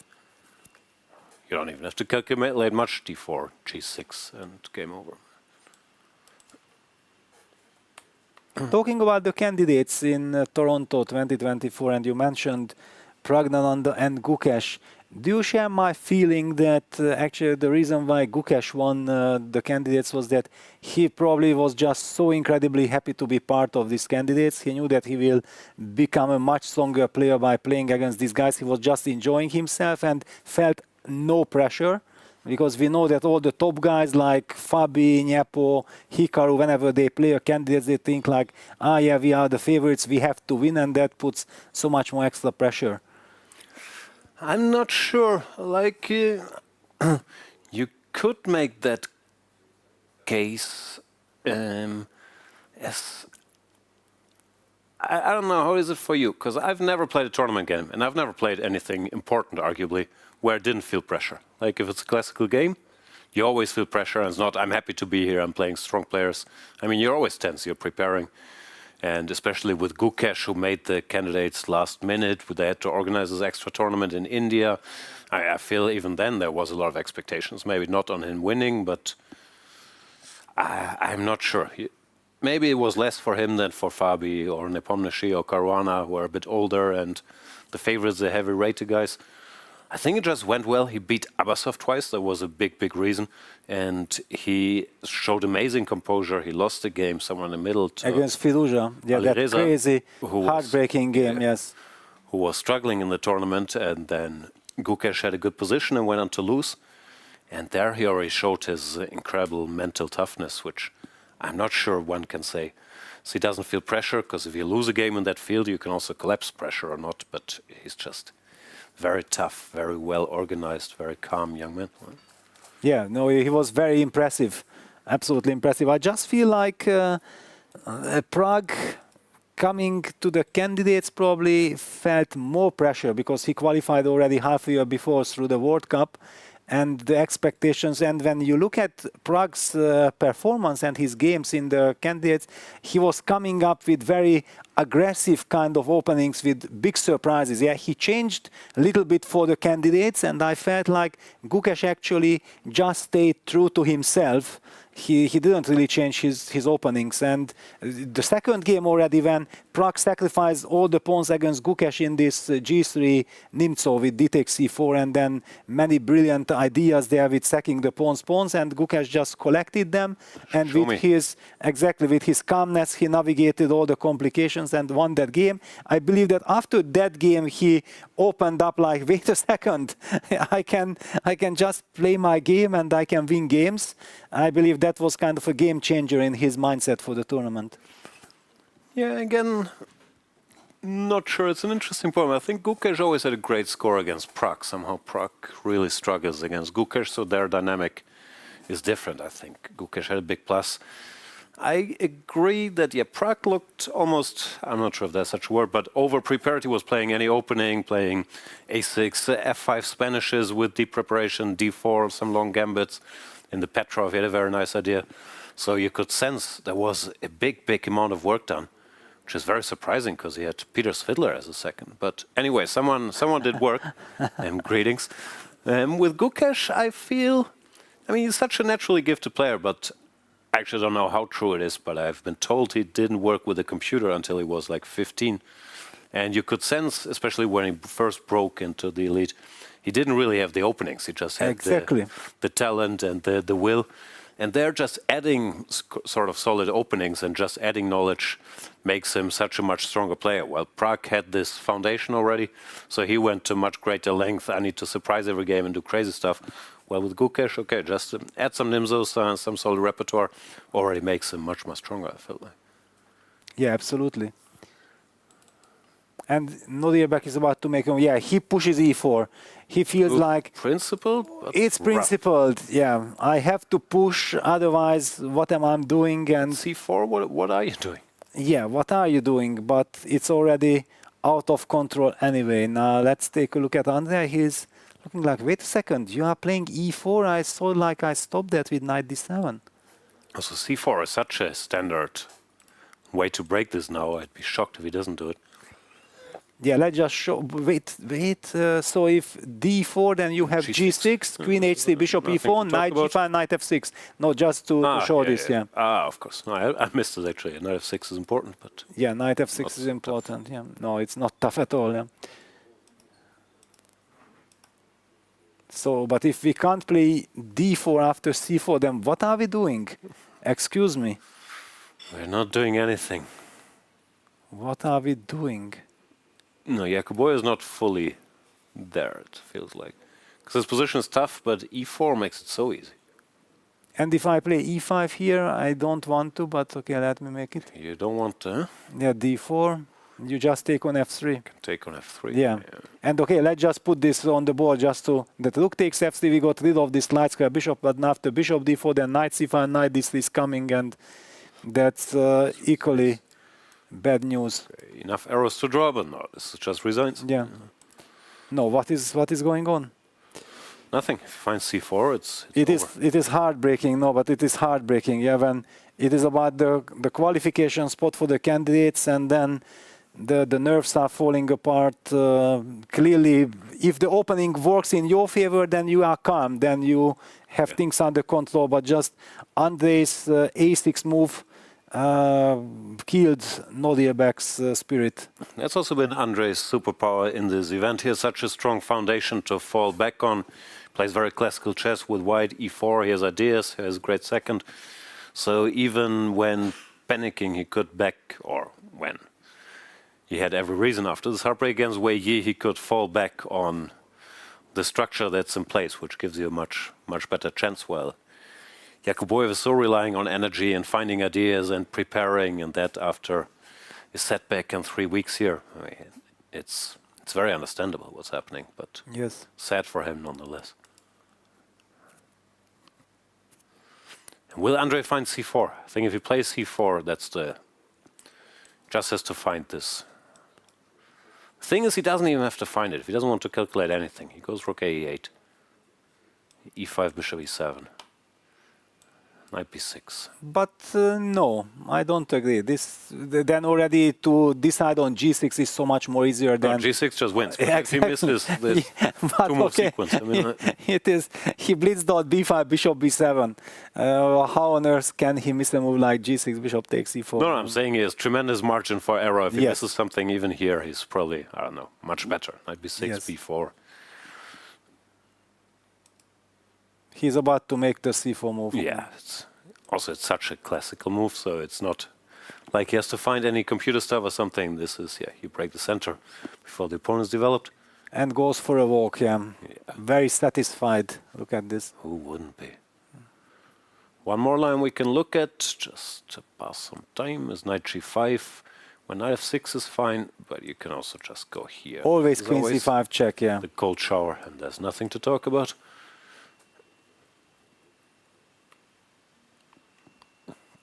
So no, there's no move. D takes c, but same story. G6 is crushing. And also D takes c. Such an ugly move, because now this bishop can't be touched anymore. Oh, yeah, G6, Queen H3, and do whatever you like, really. Well, it seems like Nodirbek wants to play bishop e3, and then c takes this in knight b2. Does he want to get this setup? It's a human setup. It's a nice setup. Ah, okay, that at least makes some sense of it. That makes sense, yeah. Bishop e3, cd, knight b2, the cold shower, back to the opponent. You saw it like game is over, match is over. No, we are fighting. Okay, then let's shower back. Yeah, knight c5, yeah. I sensed it, that it's coming, yeah. Knight c5. Horsey here is a different story. And bishop takes c5, how do you react? Are you happy though? I'm not happy. Okay, d4. Tactics. Oh, Queen b6, yeah, and then rook d8. Everything falls apart. Yeah, bishop e3 is coming. Bishop e3 is coming. Okay, at least, yeah, that asks one more question, so we take it back. Wasn't the last question. Yeah, bishop e3 played. Nice move. Also, yeah. He's showing his fighting qualities, yeah, even in bad positions. He asks one more question. But knight c5 will be played. Knight c5. That's also muy classico, no? It is very Andrey style, yeah. You don't want to spoil your pawn structure. CD, knight b2, giving some stability for white. No. Here, bishop e7, yeah. Question is, how do you evaluate this? Okay, white will have to go for something like this, yeah. But it looks very bad. That is the correct evaluation. b4 is coming, yeah. We are not taking on b2. because then d5 is counterplay or something, but b4 first. How bad it is? What is computer's evolution, Jan? -2. -2, yeah. It feels like Best move -2. is a3.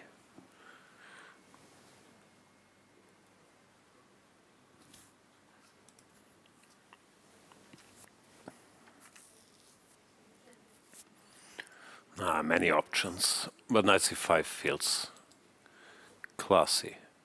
Yeah, it somehow clarifies the situation, yeah? I'm wondering if needing a draw Bishop we can c5. start, but okay, you go d4? yeah, yeah, yeah. Yeah, I go d4. No, I was thinking if you take knight takes, then everything becomes Yeah, but yeah, I have clear. d4 first. D4 you have. Still good, but yeah, doesn't seem normal. Another line, but also not gonna happen, is here, here. And now, what do you plan with your queen, sir? Okay, yeah, but this is mystical. It's not happening here. Yeah, this is too mystical, yeah. If black would not have any other good move, then I would say that black would be able to find this, but since he has so many candidates, you are not looking in this direction. No, knight c5, Andrey is very classical player. This is the move the hand wants.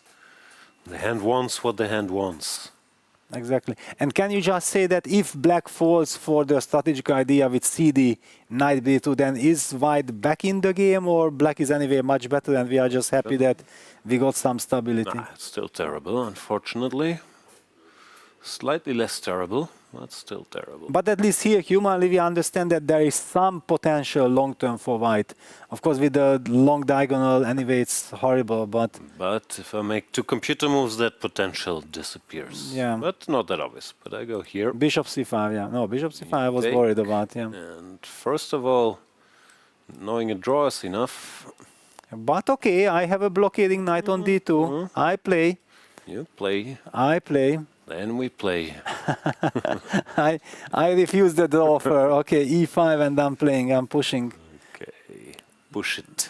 Yeah, b3, knight c3, king f2, I'm pushing it. Yeah, no, this is not what you want with black. Of course. Probably slightly better for black, yeah, is but... fine, of course, but no. Yeah. No. But how computery is this? Maybe Ooh. computery. Yeah, no, of That course. is good. This is... And then queen g5, f6. You have to go. And then Yeah, and this is a different story. Yeah, very unpleasant. Yeah. Not so. C takes d3, knight d2 doesn't look natural. You're running into rook c1. It's not Andrey's style either. Yeah, he will not let that happen. Knight c5. Like yesterday, yeah, it was so nice. I remember that everyone who was looking with computer, this idea of knight d6 check there in the opening for Andrey. And then... yeah, no, that wasn't happening. Yeah, and then we showed it to him, and then he said, no, I was not even looking in this, and I understood perfectly, because my feeling would also be that I'm slightly better by just playing natural moves. Why would I change the character of the game? It makes zero sense from White's perspective. Yeah. Depends who you are. I think different types of players could be looking at this, like, I don't know, more aggressive types, but it's Andrey. It's not his style at all. What was I going to say? I was wondering if queen h3 we have to worry about. Oh, no, sorry, knight g5, g6, queen h3. But I'm not sure how much. Because you have f6 or what? I have f6 or h5. I'm just wondering if this is something that could concern him. So h5, well, you have to follow it up with some g4, but so after h5, g4 is the move, or what exactly? Yeah, maybe I don't, on general grounds, I don't like this. Yeah, it's becoming too messy, but maybe if I force myself to calculate it a bit, then it's just winning. Yeah, but I'm looking for places that could scare him away from knight c5. Yeah, f6 looks like the... Maybe simpler. Yeah, takes king and then... h8. And okay, this is... Another tempo. Amazing stuff, yeah. Bishop d4 is met by bishop c5, right? Yeah.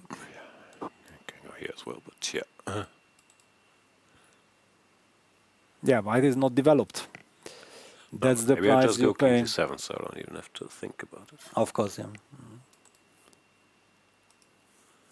He did look a bit at the king side, so that means that he probably definitely checked this knight c5, knight g5 direction. That Because it feels like that's the only worry. No, you understand. Sort of Exactly. everything in the center opening is good for you, but some attack. But I think this is easy to calculate. f6, you have to go here. Takes, yeah, well, king g7, rook a8 with tempo, and I like everything king is very clear. g7. Yeah, Yeah. king g7 is nice.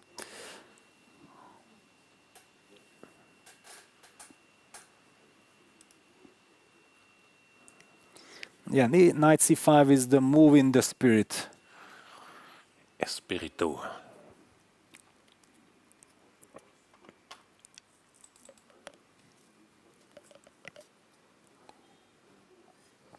Andrey has a very similar playing style and also very similar openings to mine, so I always had big sympathy for his play.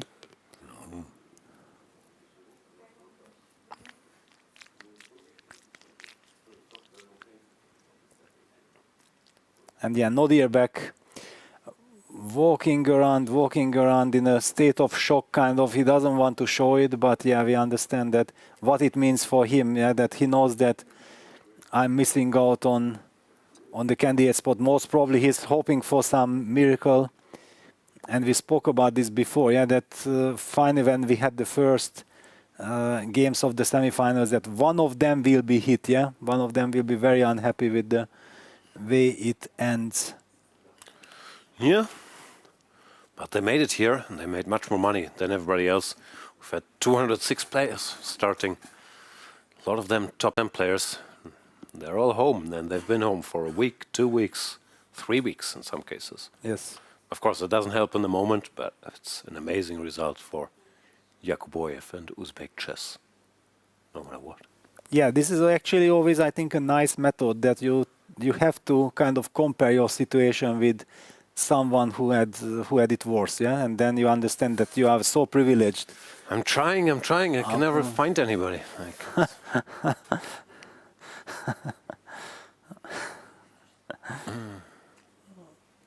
No, and of course it also doesn't help in the moment. Yeah, all you think. Of course, only about so your close to the situation. candidates, Yes. which is a massive deal for anybody, but in particular for a guy like Yakubboev, who doesn't have a lot of super tournament experience, hasn't been in the top 10 also.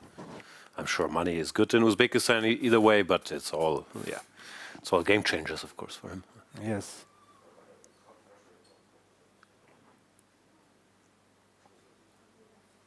Andrey thinking.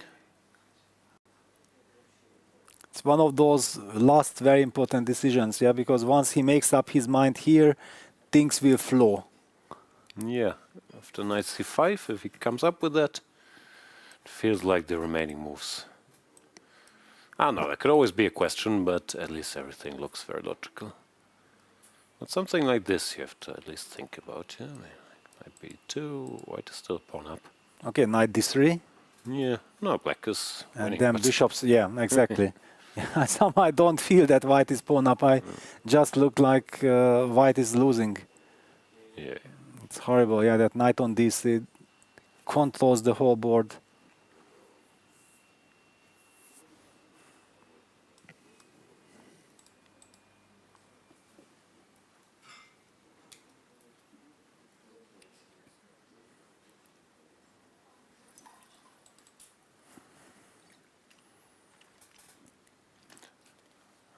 Esipenko's close, but he does look calm. I mean, he's been looking slightly tired for days, which is understandable. But I think he exercised the demons already with yesterday's victory, so that right now there's no moment to panic. If maybe in tie breaks you get to seconds and pieces are flying, it could come back to haunt him, but for now I think he's very calm.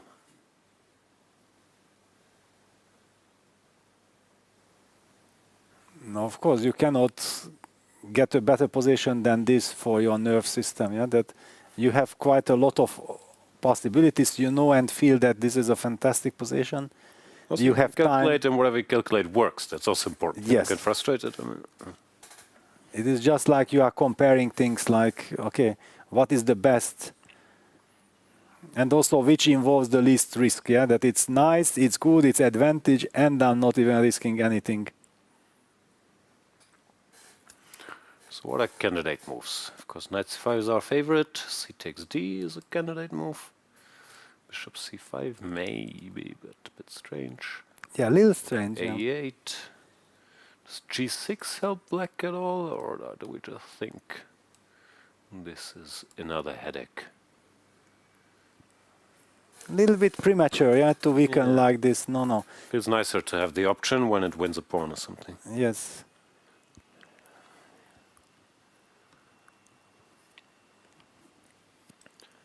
No, knight c5 looks like the way to go.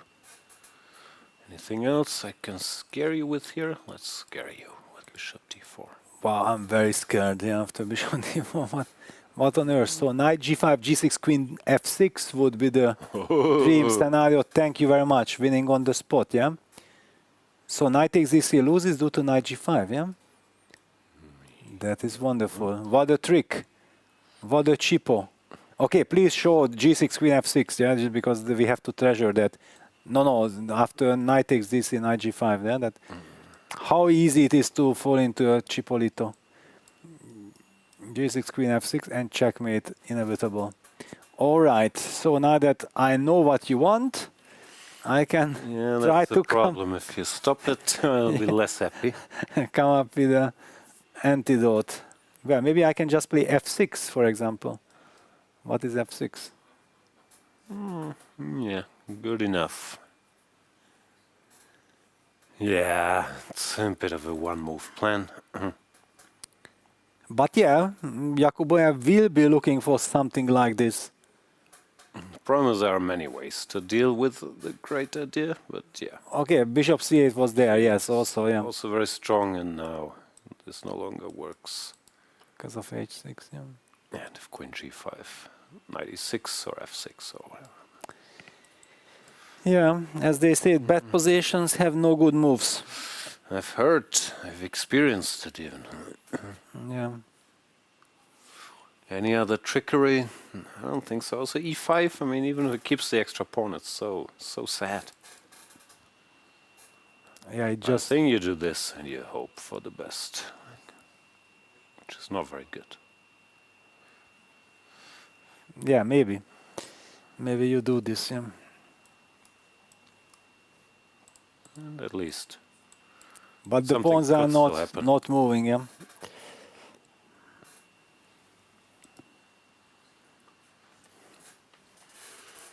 But Esipenko's thinking.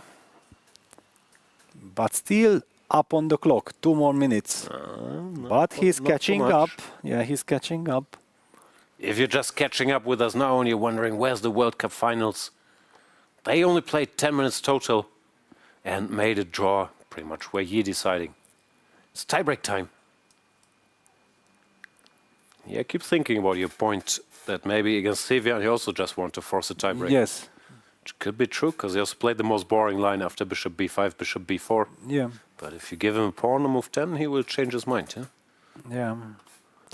But at that moment, still all these bishop b5 drawish lines were not yet played in the World Cup, yeah? So Sevian did not expect that top players would maybe have the strategy of shutting the game down.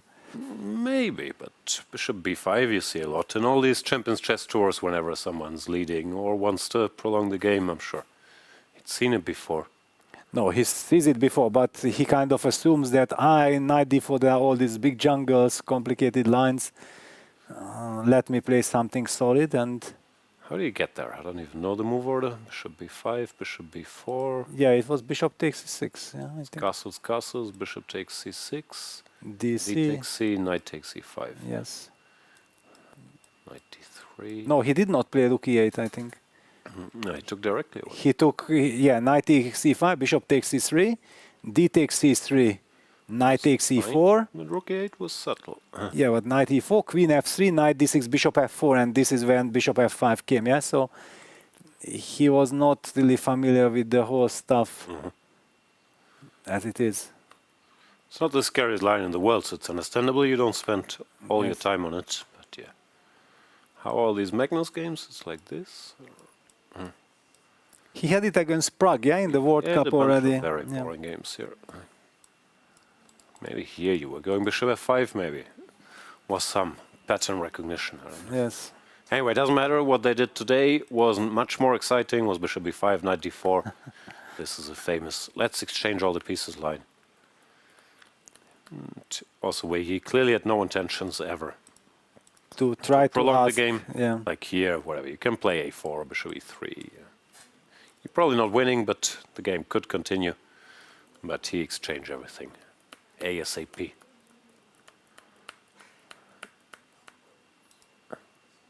Okay, Andrey made a move or not? No, Oh, not yet. So behind on the breaking clock. news, yeah, Uh-oh. exactly. Behind on the clock, at least something for the Uzbek fans. Andrey is taking his time. He's too much hesitating. He has too many good options, but he will soon make up his mind.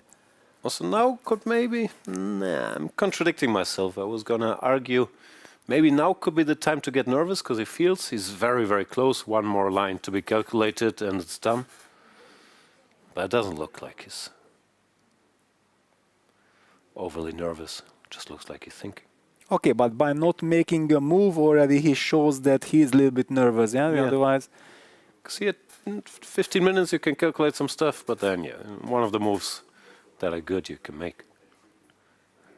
And pick one, yeah? G6, rook a8, cd3, knight c5, bishop c5. They all lead to a big advantage.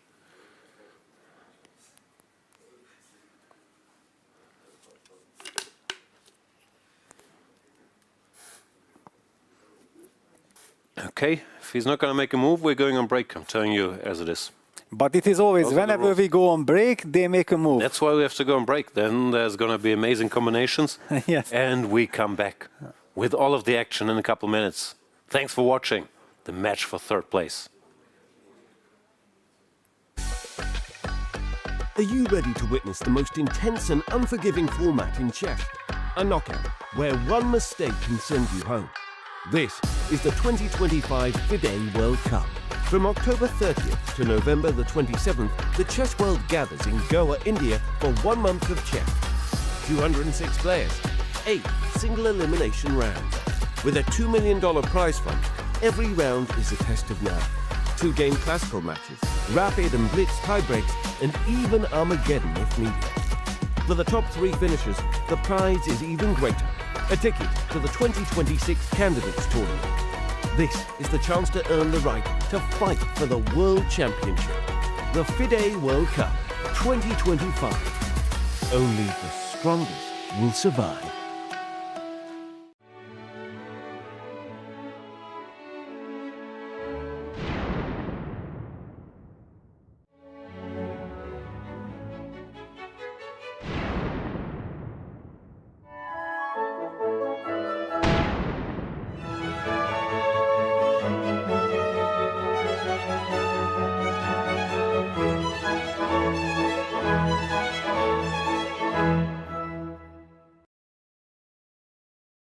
Chess is evolving. Classical, rapid, and blitz championships stand strong. Now we add something new. Norway Chess presents the first FIDE recognized combined world title. Fast Classic, Rapid, and Blitz. All 3 in one championship. Part of the Total Chess World Championship Tour. Players will qualify through rating, FIDE tournaments, and other tournaments.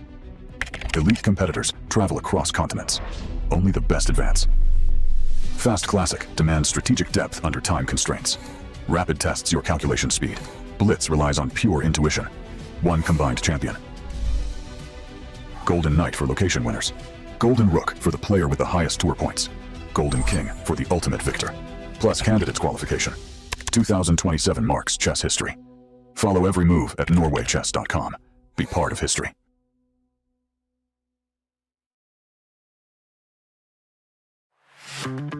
Goa, a food paradise, both steeped in historical culinary tradition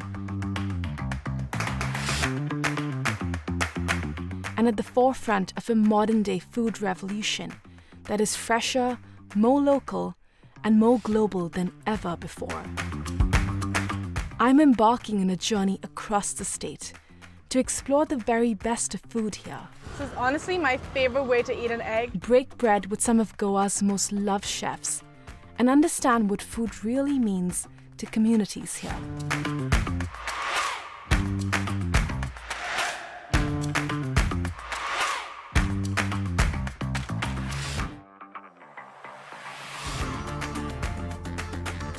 Watch postcards from Goa on National Geographic.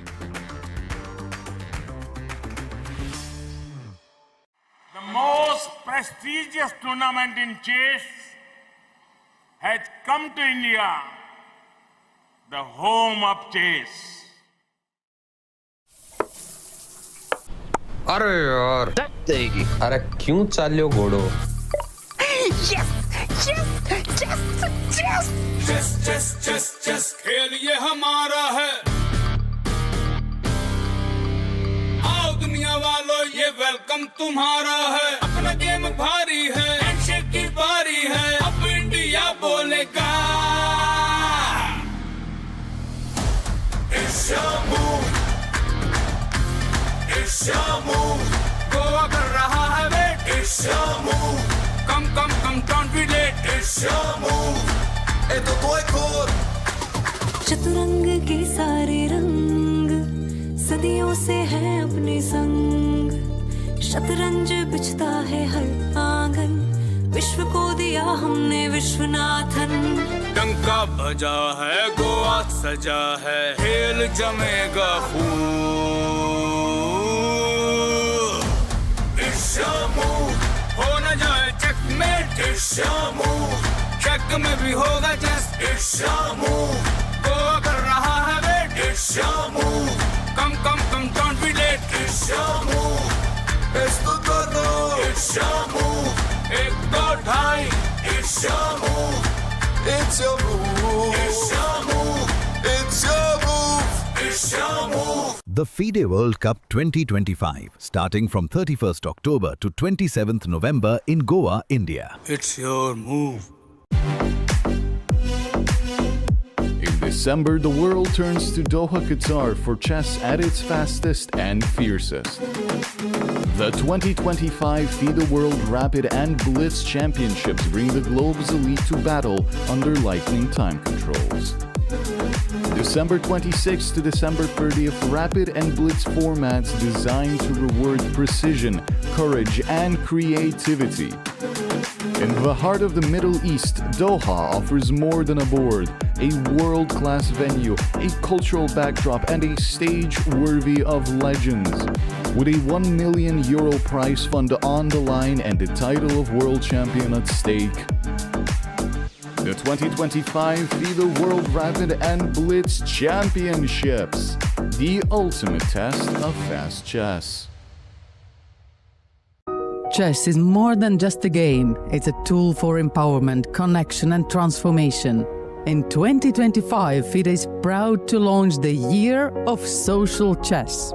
We believe in the power of chess to bring about positive change, from therapy and education to rehabilitation and inclusion.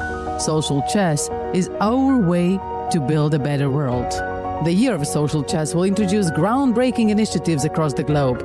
Monthly themes will address critical social challenges: chess for protection in refugee camps, chess for cognitive health among the elderly, and even chess for addiction recovery. Through this initiative, we are mobilizing communities, conducting research, and creating opportunities for all to experience the joy and impact of chess. Join us for online chess events, global conferences, and even a documentary film festival that will showcase the power of social chess. Let's make 2025 a year to remember. The Year of Social Chess is here. Let's change the world, one move at a time.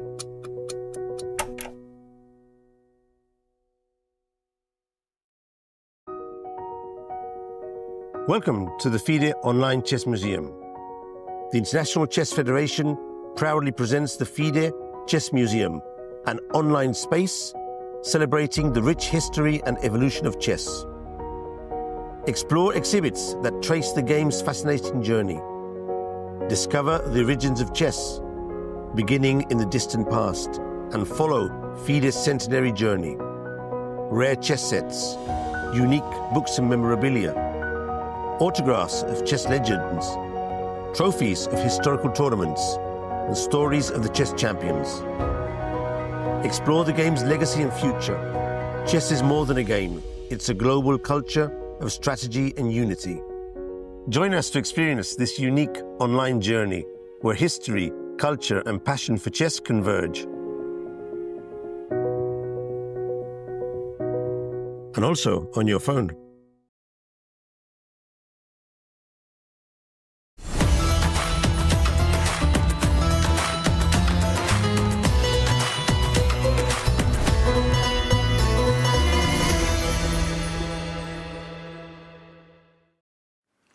A lot of good stuff in that FIDE Chess Museum for you, Peter, no? A Viking chess set?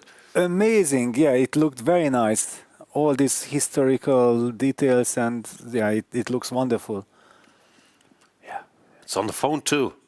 I know to spend my evening. But for now, let's watch some more chess.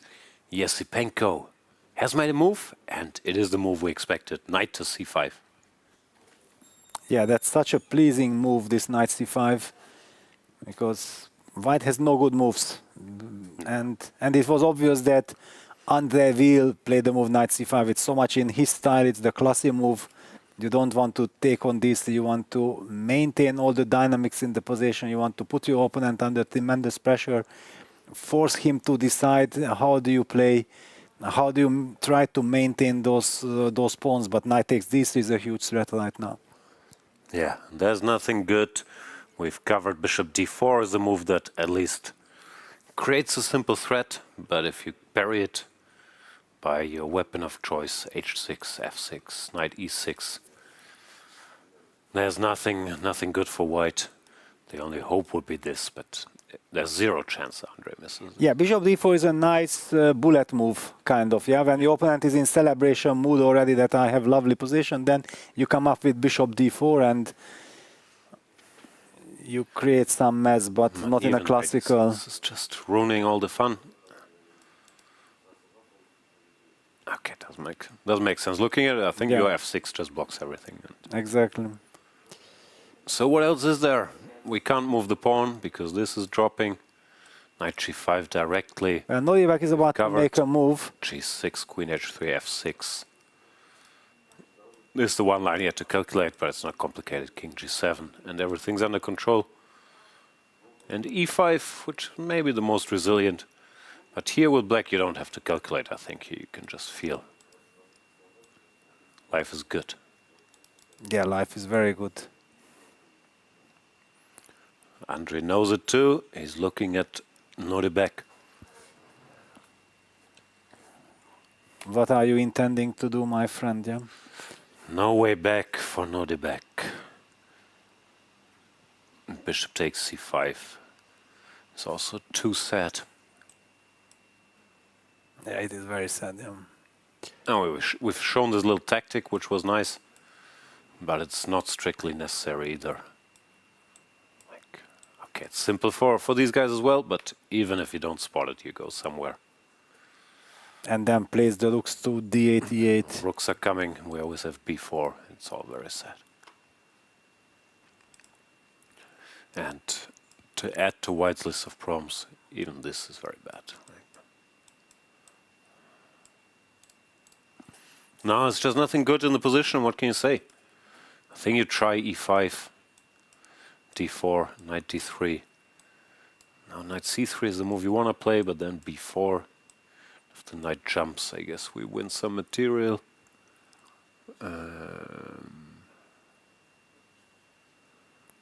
No direct, but yeah, it's bad. Yeah, just looking at Nodirbek, it's already hurting. Yeah, one can really feel that he knows very well that this is horrible position. He doesn't know what to do. There's nothing to do, unfortunately. And so many times, yeah, when you are in this must-win situation, yeah, then you make some unexplainable decisions just because of this fact that you have to win. You just don't play a normal game. And historically, the stuff that's been working is often play a quote-unquote normal game. Yes, sometimes even a bit slower game. think for decades people were saying the template is you play knight f3, g3, bishop g2, which he's done today, but he's done it with a very specific idea. Because Kasparov won this one game against Karpov now, and this is very boring. But chess has changed also so much, yeah? Exactly. It's not like you can just play something and you play a long game, you still need to do something. And Yeah, plays he goes e5, E5. yeah, nothing else to do. Andrey is leaning back. What do you think the odds are he sacrifices a piece just for fun? No, he plays bishop e7. Already on the board. No, the way how he's sitting at the board indicates that he does not sacrifice anything. Yeah, he just He leans back. He will play d4, knight d3. Yes. Then after a3, he will think a bit if that happens.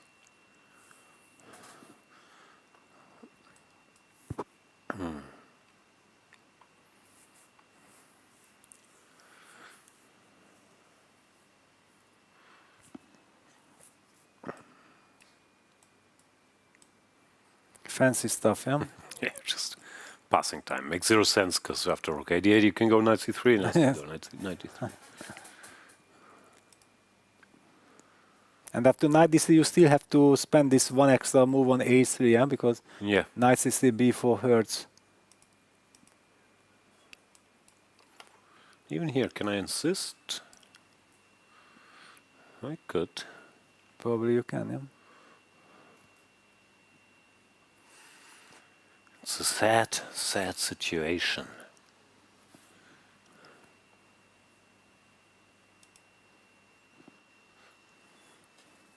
Yeah, and the body language tells the whole story. Even if we would not be seeing the board, we could understand that the black player is very satisfied here. He leans back like Fat Joe, enjoying himself, while Yakubboev desperately has to try to keep the game going. He has this dual task of surviving and keeping winning chances. No, it's. Then again, maybe if he survives, there will be winning chances because maybe he's a pawn up or he's a center, but it's so unlikely. Well, he has to find right now this a3 idea, and then the question, like you said, maybe the a5 is a possibility as well, yeah? Just to insist on this b4 idea.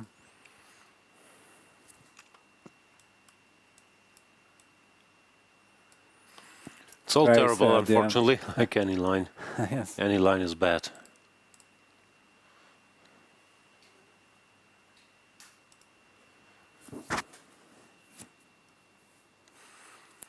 No, I like this a5. It feels very controlled. The other stuff, yeah. Exactly. Compy is laughing. He's saying, okay, takes. Now we stop d5 and good luck.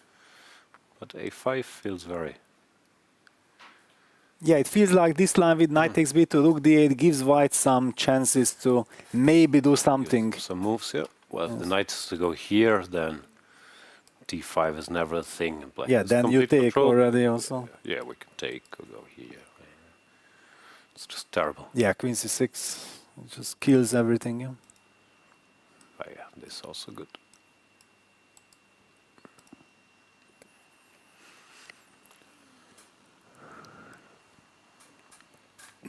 Can make a case for d takes c4. It's all getting a bit desperate. Yeah, very desperate. Yeah. B takes c. And Yeah, and he will play dc4. He's leaning towards dc.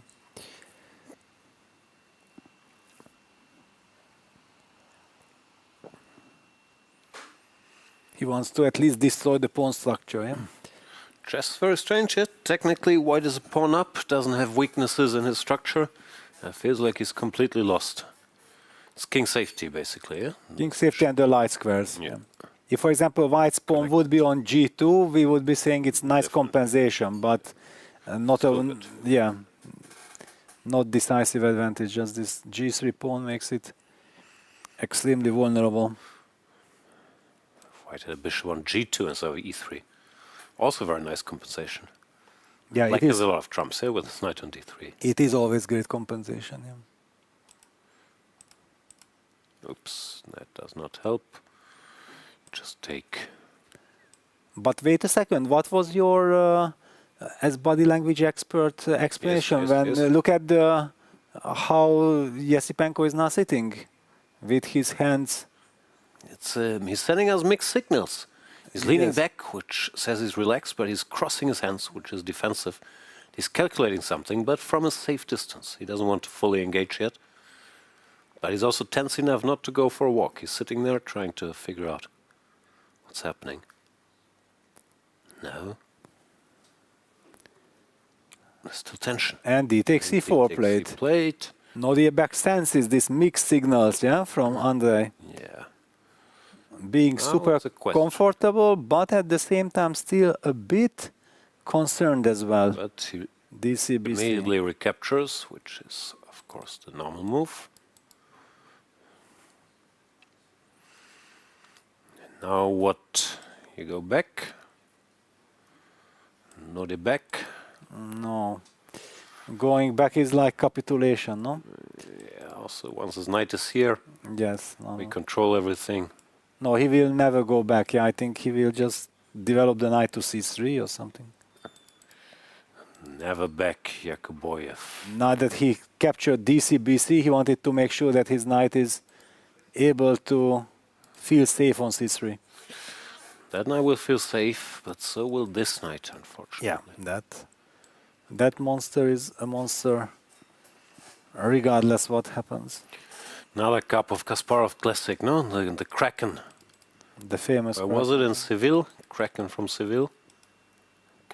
Where? From this B44, yeah? This stupid gambit line they kept playing? Yes. Yeah, until finally someone figured out that's not very good. Times were different. Let's see if we can... Knight B5. Knight yeah, B5, correct. D6, This is how C4. you get there. Yes.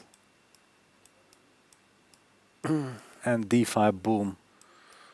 Boom, boom, boom. And how did they get this? Was some strange stuff.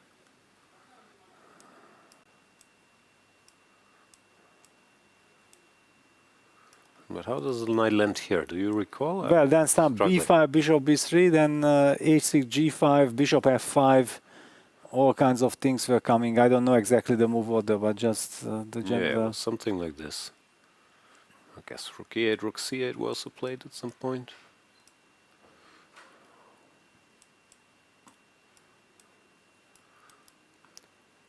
This is not the move order at all, but this knight somehow dominated the board. Yeah, but basically if we compare this, which is such a legendary game that Black has wonderful compensation and went on to win a beautiful game, then what we have at the board right now looks Much even more nice for Black. Also, I mixed it up, apologies. You'll look it up, but this knight was dumb, went on to dominate. It was even worse, no? It dominated more stuff somehow.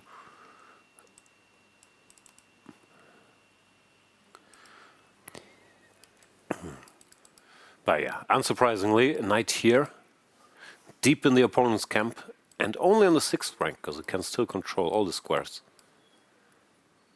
Aided by a pawn. Yeah, I just don't see a move for white. I don't see a move.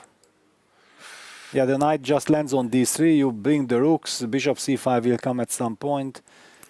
Plays itself, no? It plays itself. Rook c8, rook d8, bishop c5. C'est fini. Andrey is even not getting up. He's even not walking around. He just Yeah, it's a bit sits there. strange. Maybe that's nerves, because normally he would go for a little walk, no? In such a good position. Yeah, that is the only surprise in this position.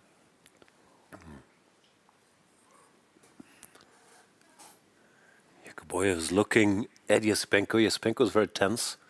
But the problem is the position doesn't give Nodirbek many hopes. I mean, we can make all kinds of moves, but it always comes down to the same. Horse, he jumps. Rooks comes.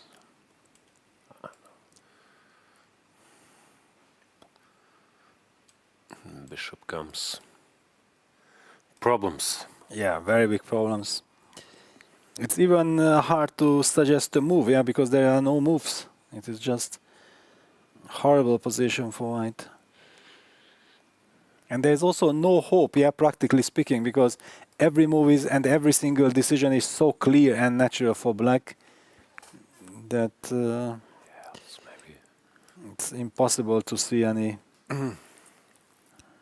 miracle here happening. B2 is even worse.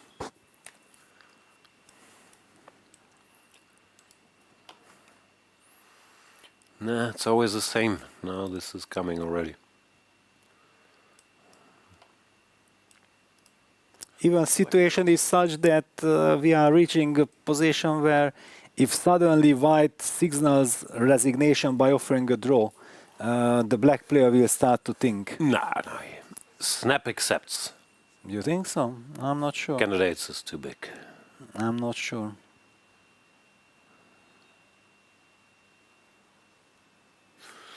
Yeah, trying all kinds of different lines, but it always ends in disaster for white. Like, no surprise. Yeah, just this bishop on b7. Yeah, that's why we were so shocked by bishop takes d5. That can we just go back there for 1 second to this bishop? That's why this was such a shocking takes, and no, he missed clearly he missed b5. Yeah, b5. You never do this. Yeah, basically after b5, it's game over. That's how you call it on top level chess.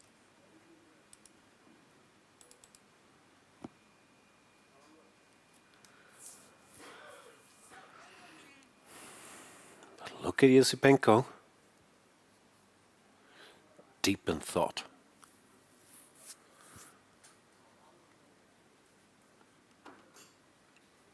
Okay, let's see how Compi defends. Compi goes knight a3. Knight c2.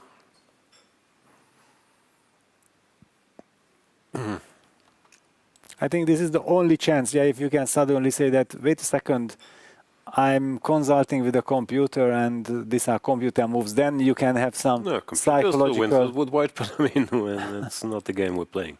Yes. No, but this is what that with black, only then you feel some, disbalance that, that you are winning, but computer is maybe holding somehow, and what am I doing, how am I winning, but over the board this is... There we saw Esipenko's path to this match for third place, maybe we can bring it back. He had some tense moments early on in his match against Idani. He had to win on demand at least once, I think, being down. Yeah, then also Idani bounced back. They both won with white every tiebreak game. Yes. Idani was also amazing, bouncing back, but finally Esipenko succeeding. Yeah, I recall Idani was even outplaying Andrey in some Berlin endgame and so on. That was a very steep challenge. Then he overcame the big match against Vincent Keimer. Tough pairing for Vincent as well, because Vincent, had a bad score against Esipenko going in, which always plays a bit of a factor. And Esipenko has an unpleasant style, I think, for Vincent, so classical. Then against Grabniev, 2 more or less quick draws in the classical, but the preparation won him the match in the tiebreaks, where he managed to poke some holes, or at least ask some questions about this knight c3, knight f6. Petrov, Grabniev was playing against your boy Sam Shankland. That was also some drama, but he controlled the tiebreaks more or less well. Now, what was the first tiebreak game he won? I can't recall right now. He won with black. Because people were winning with black. It was this d4, e6, bishop e7, and some quick CDD, bishop f5, bishop h7, knight f8, and this double f pawns. Some strange maneuvering. But knight bd2, knight d3 happened. Yeah, knight bd2 is the most natural, but now it's just completely dominated like this. Because now bishop c5 will always more or less win. Well, the knight on c2, I mean, this computer stuff at least controlled some squares. But now it's just hopeless. Rook d8, bishop c5. Everything comes for the poor king. This knight does so much stuff. No? It stops rook c1, it stops rook e1. Stops it just everything, stops any stability. This bishop says, thank you, Horsey, for clearing the way. I'll do the rest. This bishop will defend, will exchange the remaining defender. Then the dark squares also become terribly weak. Yes. The queen might enter, yes. No, it's What can you hopeless say? situation. yeah. H4 played, good Yeah. move, trying to H4 King H2, yeah, that was the create only some thing. loft. Only thing White can do, but this is very sad. So his point is after bishop c5, he can now take. Yeah, and then hide the king on H2, yeah. Now the knight is still hanging. Ah, that you can take on C4, yeah? Yeah, so it's nice for white, for black to make one. Okay, but anyway, you play rook A8, right? Exactly. Yeah. Also rook 88. Soviet chess school, you always play rook 88 when you have a chance. But here it's very good too. Okay, let's say king h2. How do you play this, sir? You can also take if you have a lot of ideas. I think like at some moment I will take, yeah, because that would be logical way to win the game. Yes. Open up the, but after knight b2 you immediately go rook c1, knight, you go back. Okay, rook c1 Rook also c1, possible, then but you push c3 or what? no, so many options all the time. Here, Rook d3, yeah. it's painful. Oof.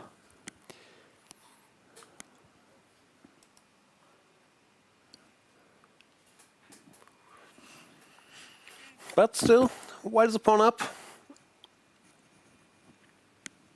I mean, technically, after this, he would no longer be pawn up. But knight b2 feels premature somehow. No, it's also good. Ah, no, maybe something. But no, it's nothing, everything, yes. everything white has is very sad. Like Yeah, also you can just go back with knight to d3 and say thank you very much. Okay, please show me what you got. Okay, let's talk now.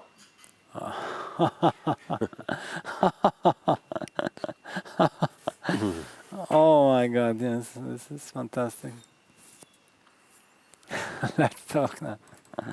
Yeah, okay, I leave it to Andrey because this is really so Yeah, sad. it's very sad. It is just too sad, yeah. And even checking with the computer, if things go well, it's only minus 1.5, yeah, not minus 2.5, but to ruin the position, Yes. it's very hard.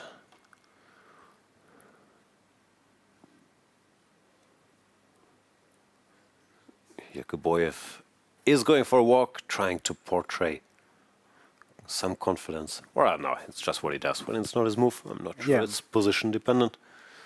I don't like this, when they're standing behind you, looking at the board.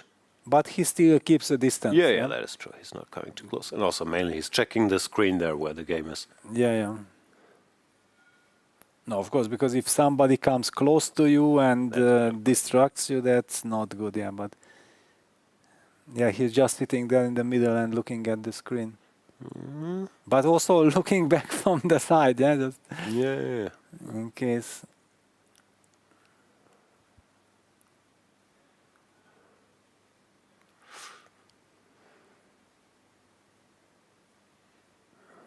Wow.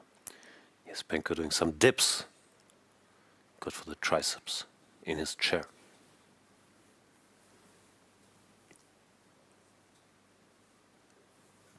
I remember in old times it was very common to go to a resting area and then sit down on a chair, and from there you are drinking some water or tea and following on big monitor the happenings, just chilling like that. Well, it's still possible, no? I think now that there aren't so many players, it's not so common, but they have a nice resting area here where They there have. are also monitors. But the ace is a little bit strong. I just entered, I grabbed something and I came out. I did not feel so comfortable spending too much time. But you're particular, you hate air conditioning. I'm afraid of air conditioning, yes. I'm very conservative.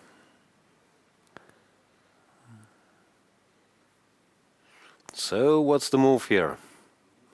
Okay, d8 we like.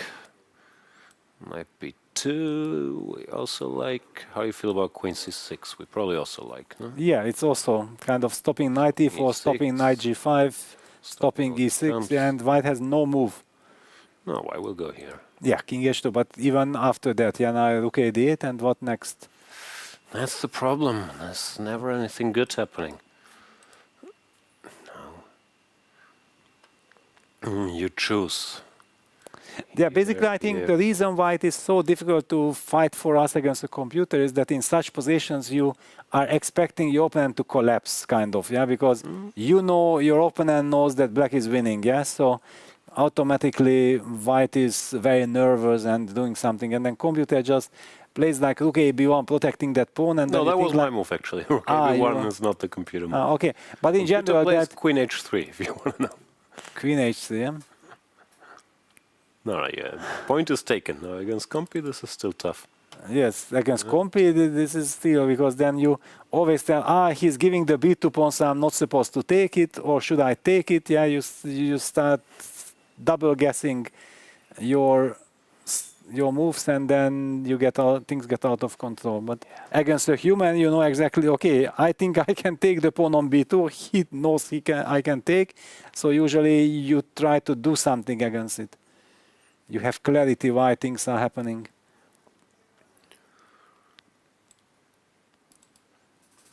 Yeah, no, the only good thing for Yakubboev is that Andrey has a big choice at every move. And if he spends too much time, what's more precise, rook a8, queen c6, g6, knight takes b2, whatever, then things could still get a little interesting. Bishop c5 also there. What is this, by the way? No, that was knight takes c4. This is... That was the probably. point, yeah? It's still bad as usual, but probably should be avoided. Yeah, Andrey is looking for the knockout punch. He doesn't need one, he just needs to...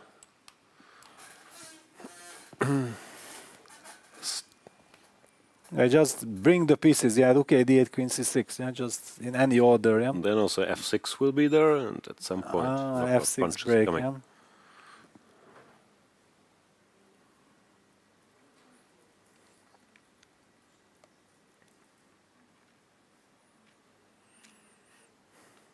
Good news is he's still ahead on the clock.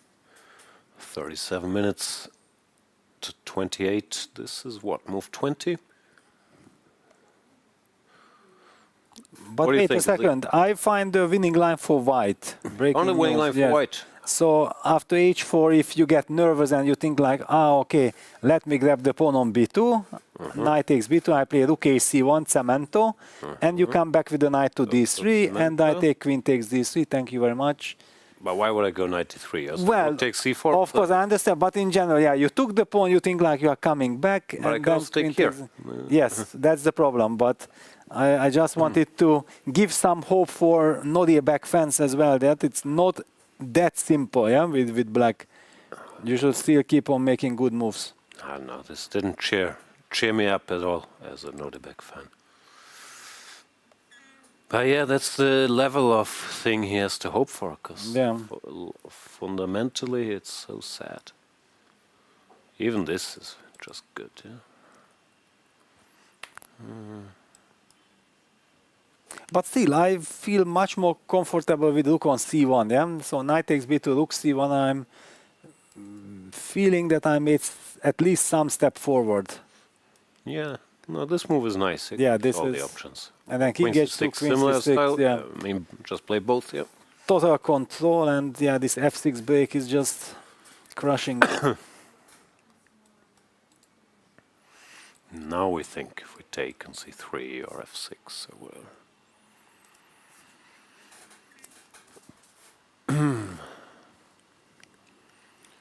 Oh, don't fall asleep now, Esipenko. It's a bad time for a nap.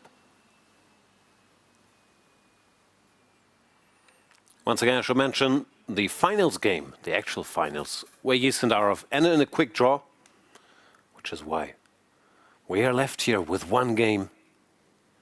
Nodirbek Yakubboev with the white pieces in a must-win situation against Andrey Esipenko, the two 23-year-olds battling it out for that final candidate spot. And currently, the odds are in Esipenko's favor. Esipenko won the first game with the white pieces. It's a great position here with black. And a draw would suffice. Doesn't look good. There we see Yakubboev's path here. Beat Niklas Huschenbeet, Taidai Van Nguyen, Badi Pranav, Gabriel Sargsyan, Donchenko, and then he fell to his compatriot Javokhir Sindarov in the semi-finals. Now he looked at Andrey. He was staring a little bit at Andrey. That, not so easy, right? Not so easy. You think you have done it already? Yet. I'm fighting h4, king h2, creating luft for the king. White's king won't be prematurely checkmated. He is a fighter.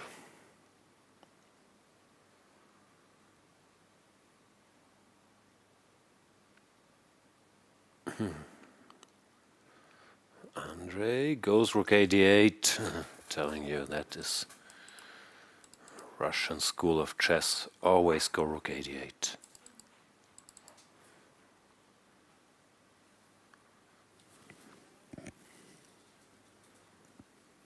Actually, let me check. What is Esipenko's current rating on the live ratings? Is he reaching 2700 if he wins, or did he reach already? Sure. Let Win me check. 20 points here?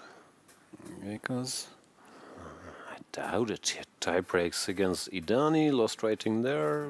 Tie breaks against Vincent. yeah, let's see. Tie breaks against Grebnev. No, he's not winning much rating. He has 2-0 against Abasov. Let's Yeah, say 7, 8 points. 2690.7, so 2691. Well, 9.7 points so far, and if he wins this, then yeah, so it might be important for him psychologically. Of course, he doesn't care about it because he gets to the candidates. That's what matters, but still. Well, so he's been 2700 before. He knows he's a 2700 player. It's not like it's some big hallmark he has to reach. While candidates is a game changer, so I think he doesn't care at all.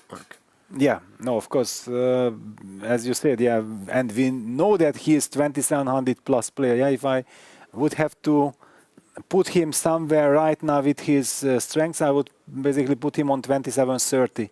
That's kind of my... Yeah, and that's where he's been before. Yes. Life got weird. Look, AB1, protecting the pawn. Okay. Human move. Human move. You did not take it. You had your chance to take it. I'm gonna defend it. The problem is now he will also make some human moves, like bishop c5. Takes, king h2. Wait a Now second, we'll because enjoy- now after bishop c5, knight takes c4, the knight on d6 is protected. Yeah, that's that's why. the difference. That's why I needed rook a8. And now, yeah, And then queen more c5, side queen effects b6. of Yeah. the horsey. This is covered. This falls. Yeah, so this is basically then a systematic approach. Yeah, rook a d8, bishop c5. And also just, I mean, needing a draw anyway, but let's say we need a win. I also like our chances here. Yeah, once the queen enters the battle, it's over. We are overloaded, yeah. Yeah, bishop c5 will be played. You can also throw in g6 for good luck if you want to, but you don't need to either. Now what feels more appealing? What do you think? Because the queen doesn't have great squares. It has to go even further away from the To h3, yeah? Yeah. Should it go back to h3? No, this. It's also tempting, yeah. Locking out the queen. But if we want to enter with the queen to e3, then maybe we don't want the queen back on g2. But there is at least some small... Yeah, we have this, which is also nice. Oh. He's spoiled for choice. Anything's good. Yeah. The question is if he will start looking for perpetuals, but he doesn't really have to. And if he can win, as you mentioned, winning wouldn't be terrible either, no? Yeah, yeah, of course. Because here it's reaching the point as well where with white, do you still offer a draw or do you resign? Yes. Point, it's over, no? It doesn't feel right to offer a draw. Because here, queen g2 runs into this, among other things.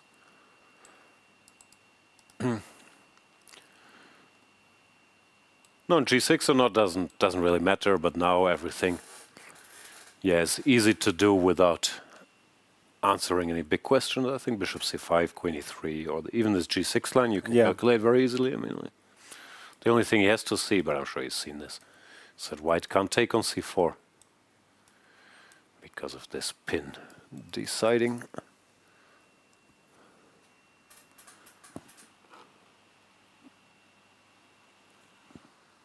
Okay, Andrey getting ready to make a move.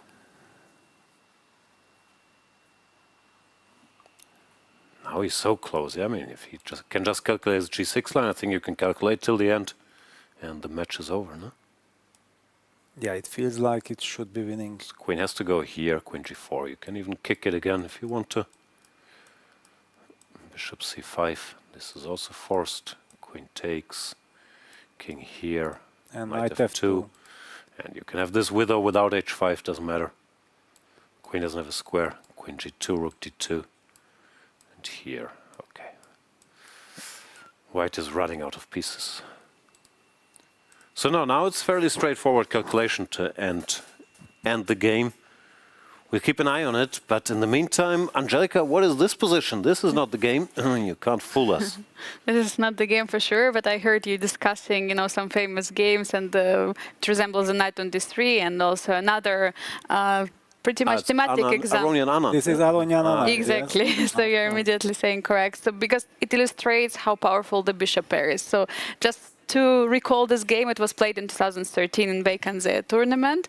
So knight g5, c5 was pushed, knight h7, Aronian took.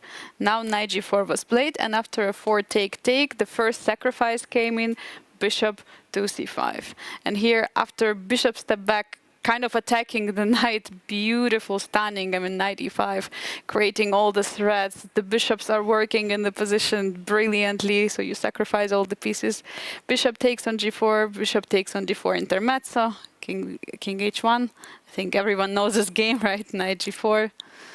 And then f5. Yeah, very beautiful move. So securing the position on the king side, getting ready to enter with a queen. Yeah, the only thing I want to add to it that here Vachier had to sacrifice material. He sacrificed the rook to get his attack going, and here Andrey has sacrificed just a pawn to getting exactly the same. Yeah, this is why we are so desperately worried for white, and we don't believe in any chances. Yes, and Andrey's play bishop c5 immediately in the meantime, which is also good. Just finishing the game, queen f6, h3, and here after queen d3, beautiful bishop e3. Now queen h3 is a threat, and the game is over. So what a beautiful game by Vachier. He's mentioning it's probably his best game he played, and the beautiful attack with his two bishops. We were just discussing these lines where Esipenko also had opportunity to sacrifice a piece, showing how incredible, easy position is and dominating is for black. We're coming now to the back. So queen c5 is currently on the board. Computer is already saying -4. Yeah, king h2. We are seeing this. This is the line which you're discussing. Yeah, I think maybe we should zoom on the players, because let's see the body language, how the players are feeling about it, because queen e3 already blitzed out by Andrey. There is not much to add. Yeah, you had to calculate one forced line, but any forced line is winning. He went with the one without g6. Now with queen h3, once again knight f2 is decisive. This is always the clincher. And takes. And if not queen h3, it's hard to find a move, no? It doesn't help that black could even make a draw if he wants to, but he's also completely winning. It is interesting that the pawn structure on the king side looks like so great, expanding, but all the light squares are weak, and that's the biggest problem of white. Yeah, not much to do. And this knight is dominating all these poor rooks. Let's say knight takes c4, queen e2. And then the knight is hanging. This guy drops. No, what is there to say? It's the kind of position where resigning with white would not be out of the ordinary either, no? Yeah, this is over. Absolutely. Maybe try knight g5 at least. If the guy loses his mind, we can checkmate. But first you take the knight with a check. You even have bishop c8, but you don't need. You want to deliver a checkmate, yeah? Queen I don't know. Bishop c8 was tempting as well. Okay, still, okay. Also, if you play g6, there's no checkmates. Yeah, nothing. Not much to hope. Nothing to add. Yeah. Also, we're talking about candidate spot here. Remember how Arjun was playing till the last moments when he lost to Wei Yi. He was basically playing till the mate. Of course, it was completely losing, but he still tried. Here this is a classical game. Yeah. It's so heartbreaking to see Yakubboev in such a situation. Yeah, he's in a must-win, but like Jan said, yeah, resignation would not be premature at all. He was so close to getting one of the candidate spots, but yeah, also Esipenko was close to reaching the final, but here they are fighting for the final candidate spots, which are given from the World Cup. What's the clock? 24 minutes. Also, even if he feels like resigning often, that ends his tournament and you need like 10 minutes for yourself, no, to come to terms with it, to like go through the 5 stages of grief. So, yeah, this could be that we see no more moves, but usually you take a moment just to kick yourself and then hopefully accept that it was still great. Do you think he's in stage of acceptance right now, trying to realize? I think. Well, he knows that he's completely lost. Anger. Do you know the 5 stages of grief, Peter? Tapta?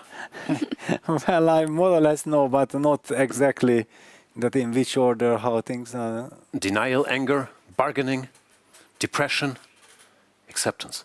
Tapta. No, I did not. Did not Is he know. still in anger? Let's. I don't know. Not much to bargain for here. Maybe he's skipping that. He's probably in depression right now. No, I think that what hurts is that in such an important moment, he was not giving himself the chance to show what he's capable of. Yeah, this is what we always feel in such moments. Yeah, when I got knocked out against Arjun, it was not that it hurted me that I got knocked out. I was basically psychologically ready to be knocked out any moment during the World Cup. But the way how it happened, yeah, that I felt like I threw away the match in the first rapid game, and I did not give myself a chance to play a good game with black. This hurts even till today, and then I can kind of relate how Yakubboev feels about missing out on the candidates with a game like this. But what a push it was for Andrey Esipenko, blundering the rook and scoring. I mean, we're most likely getting... move. Ooh. Yeah, he played. Which move was that? He pushed the pawn G4. forward, G4, creating Vamos. luft for the king. It's not an attacking move, it's a defensive move, trying to hide the king.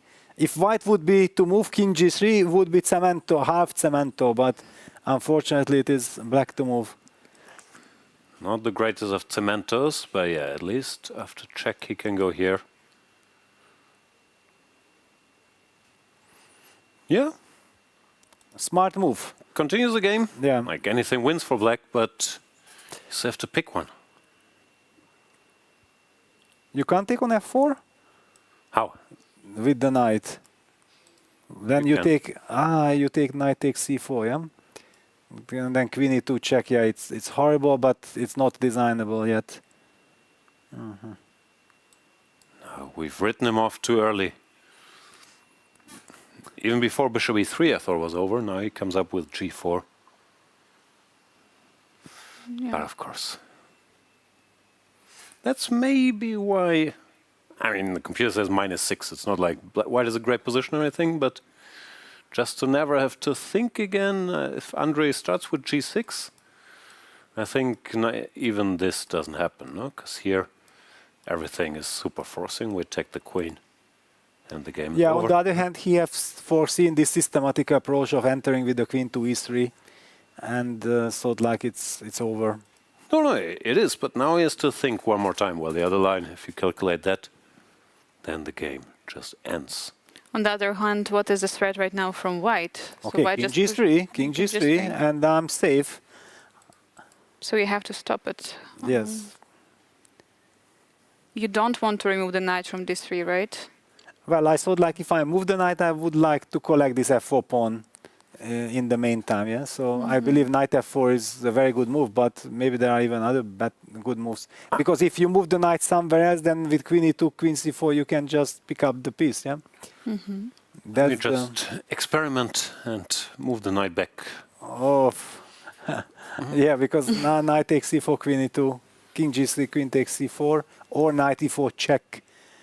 No, it's all working. Yeah. No, it's resigns, yeah? Yeah, knight c5 or knight b4 are resigns, but they're slightly strange moves. Yeah, slightly strange, yeah. This is the most difficult type of move, right? To find the move with the knight jumps backwards. Backwards, yeah. But okay, in this position, it's such a dominant position, it's rather easy to even spot this move. You just try to eliminate what is not working and... Yeah, you think like, wait a second, I'm completely sure that I'm completely winning, so why am I not finding the winning continuation? And then you finally come up with, okay, here the knight is hanging, that's why I cannot collect the knight on c4, and then you think like, wait a second, but can I put that knight somewhere else? And then you already have the solution. No, this should also win, but the line continues a bit longer than is comfortable. Yeah, knight d6, why would we ever let this happen? But here concretely you win with bishop f3 or what? Yeah, bishop takes f3 wins. Yeah. Oh, rook f3, knight and there is a fork. Yeah, but we don't want this. No, we don't want this. Depends if he's looking for candidate moves or if he just tries to calculate knight takes f4 or whatever. Till the end. Both should work. It's easier to just spot knight c5 and it's all over. Is there a difference between knight c5 and knight b4? Well, I would say that knight c5 looks nice. Exactly. Yeah, knight b4 is... nowhere. Yeah, somehow it jumps to wrong directions. Yeah, here everything is sort of straightforward.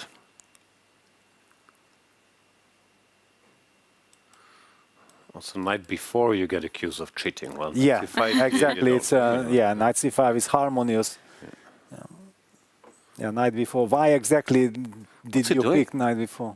He's leaning back. Leaning back, trying to calm his nerves down, not to blunder anything. Well, is he Beth Harmon now, staring at the ceiling? Like, what is this move? No, do you do that, Peter? I think that it was a very natural reaction from him that he tries to get rid of the tension.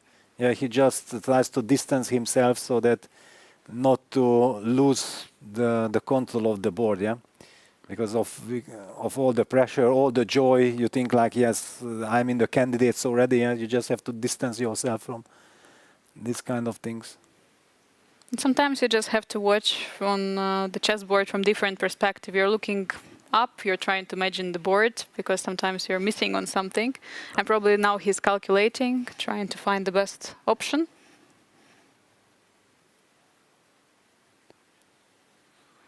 And Nodirbek doesn't want to be even closer to the board. Of course, yeah. He wants to be as far as possible.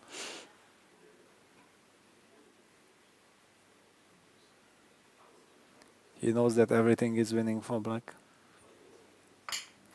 Anything he could hope for. Queen takes f4. Okay, this is just not happening. Takes 6, knight takes c4. Thank you very much. Yeah. Yeah.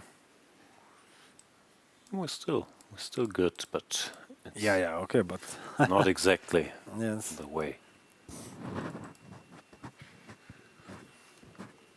No, G4 is a great move. It's a double exclam move, only it does not help. Well, I said best move was resigns, so G4 is better than resigns for sure, because the game continues. Exactly. Doesn't save the position. So Angelica, tie breaks tomorrow. Who are you rooting for? Well, I think that both of the players are super strong. Of course. Yeah, blah, blah, but who are we rooting for? I don't know, like really tough to say, but I think Wei Yi. We were discussing it, I think, earlier, that the winner of the World Cup has to be lucky, and as we've seen, Wei Yi was lucky against Arjun. He was being in trouble. He was also lucky yesterday. Sorry, the day before yesterday, where he won a rook, where Esipenko blundered. So I guess he will be a winner, because looks like he's having all the luck he can in this tournament. Yeah, I think he's a favorite. I like them both fine. I get slightly more cheered up when I see Team Sindarov. Like, I like their vibe with the second, the brother is there, they're having these Uzbek sweets. So you can't help but rooting for Sindarov. But I agree, Wei Yi should be a slight favorite. You guys always believe in some favorites. I look at two great players who are in the final. who have already qualified for the candidates, they, I think, already enjoying. Yeah, I don't think that they feel this tremendous pressure. It was also today's decision, I think, from Wei Yi's side that, okay, yeah, let's go to tie breaks. I just feel that probably the mental energy is already missing from the players. Yeah, so they want to get over with, and it's better to get over with in a rapid blitz. That's how they feel, that not all the nuances, even if you make a mistake, you have a chance to come back because your opponent is also tired. We have seen here in Yakubboev's case also that he was in a must-win situation, and we were kind of debating, talking that how will he find this energy, where does he find this energy? I think with Sagar we were discussing during lunch, because he runs out of steam, he runs out of all the mental Wei Yi or Sindarov? Which one? I don't know. Energy, steam, everyone's a great player. Give me a name. No name for you, yeah, no Break. name, yes. I cannot. Enough is enough. Are we not on break? No, not yet. Sorry, go not ahead. yet. Energy, like yes, candidate. energy, yes. And I think I got the news, yeah, that some swimming pool party is happening also in this moment, yeah, that also shows I heard things big that delegation is preparing hard at the pool. All right, we'll be back in. No, if but Andrey wait a makes move, second. we No, can go we on have break. I to, think yeah. he is ready to play a move. Yeah, we from have his, to wait. We Knight cannot C5? go. From his body language. No, Knight C1. Knight Whoa. C1, wow, stylish. He wants to do it fancy. I said knight before you get kicked out. What is Knight C1? Ooh, fair Wow, play. and now he gets up. Yeah, he's very happy, very pleased. Disconnecting the rooks. This is the thank you very much move, yeah? Wow. So beautiful. 2. Checkmate. Yeah, it's a very pleasing move, yeah, Knight C1. It's a nice. And if takes. Check. Ah, now he wants to take on F1. That's also his point with Knight C1. Somehow it And, doesn't and work. this rook takes C1, rook takes D2, king G3 line leads to what exactly? Will he trap the queen with some bishop E4? Is there you take just, and queen e2? just simple chess. Okay. Yeah, fine. I was thinking like maybe some bishop E4 and then you trap the queen. Probably everything works, but yeah, this is the most effective. Simple Very chess, direct. simple mate. Or queen e2 directly. No. Yeah, here because we're here fighting. then you fight, yes, exactly. Probably unsuccessfully, but we're Yeah, fighting. no, this is the best position White could have dreamed of him. But even this is not hopeless. Okay. Rook E1? Rook E1? Yeah, that does make sense, but just to illustrate how sad White's position is, Oh. you still can't do Yeah. anything at all. No, okay. It's hopeless with a bad king, vulnerable king. This is. And the queen is so beautifully staying there on f5, but doing nothing and Doing cannot help nothing. the king. Yeah. Any move? What's he gonna do? Queen c2? But this is already then debatable if you still have to continue with queen c2, yeah? Falling into all this queen takes f4 checks and. Okay, what do you have to lose?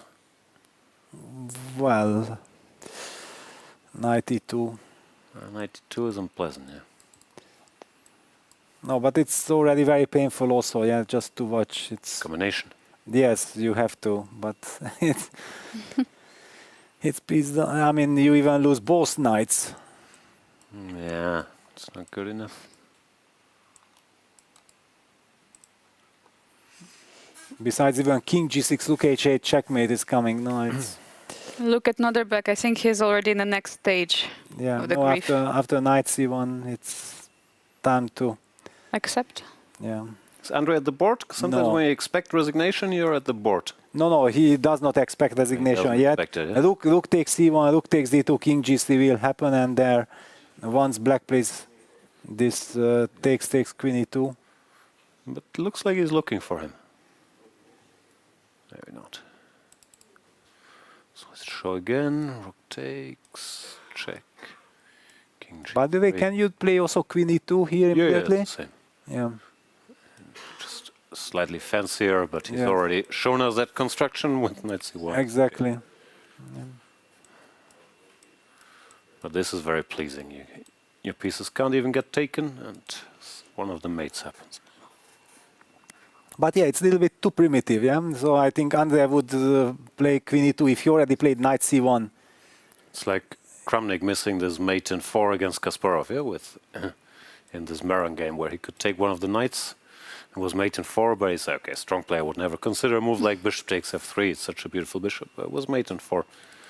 But yeah, I agree. won on a Yes, classic. because somehow bishop takes f3, I completely missed. Yeah, I saw queen e2 immediately, but this giving up that bishop hurts. You don't have to. This is fine. You want to finish the game with at least one beautiful bishop, yeah? Yes, On or the board. once you push h5, then yes, No, because you'll think then about it, yeah? I'm already giving up because I deal with checkmate the very next move, yeah? So I feel this is what the bishop deserves, yeah? That it's only traded if it's checkmate coming next. I think the bishop would be upset. He still played a great part. Yeah, very sorry. Yeah, Very sorry for Nodirbek. Yeah. The one who is very upset right now, pure heartbreak now for Nodirbek. Losing yesterday, also today.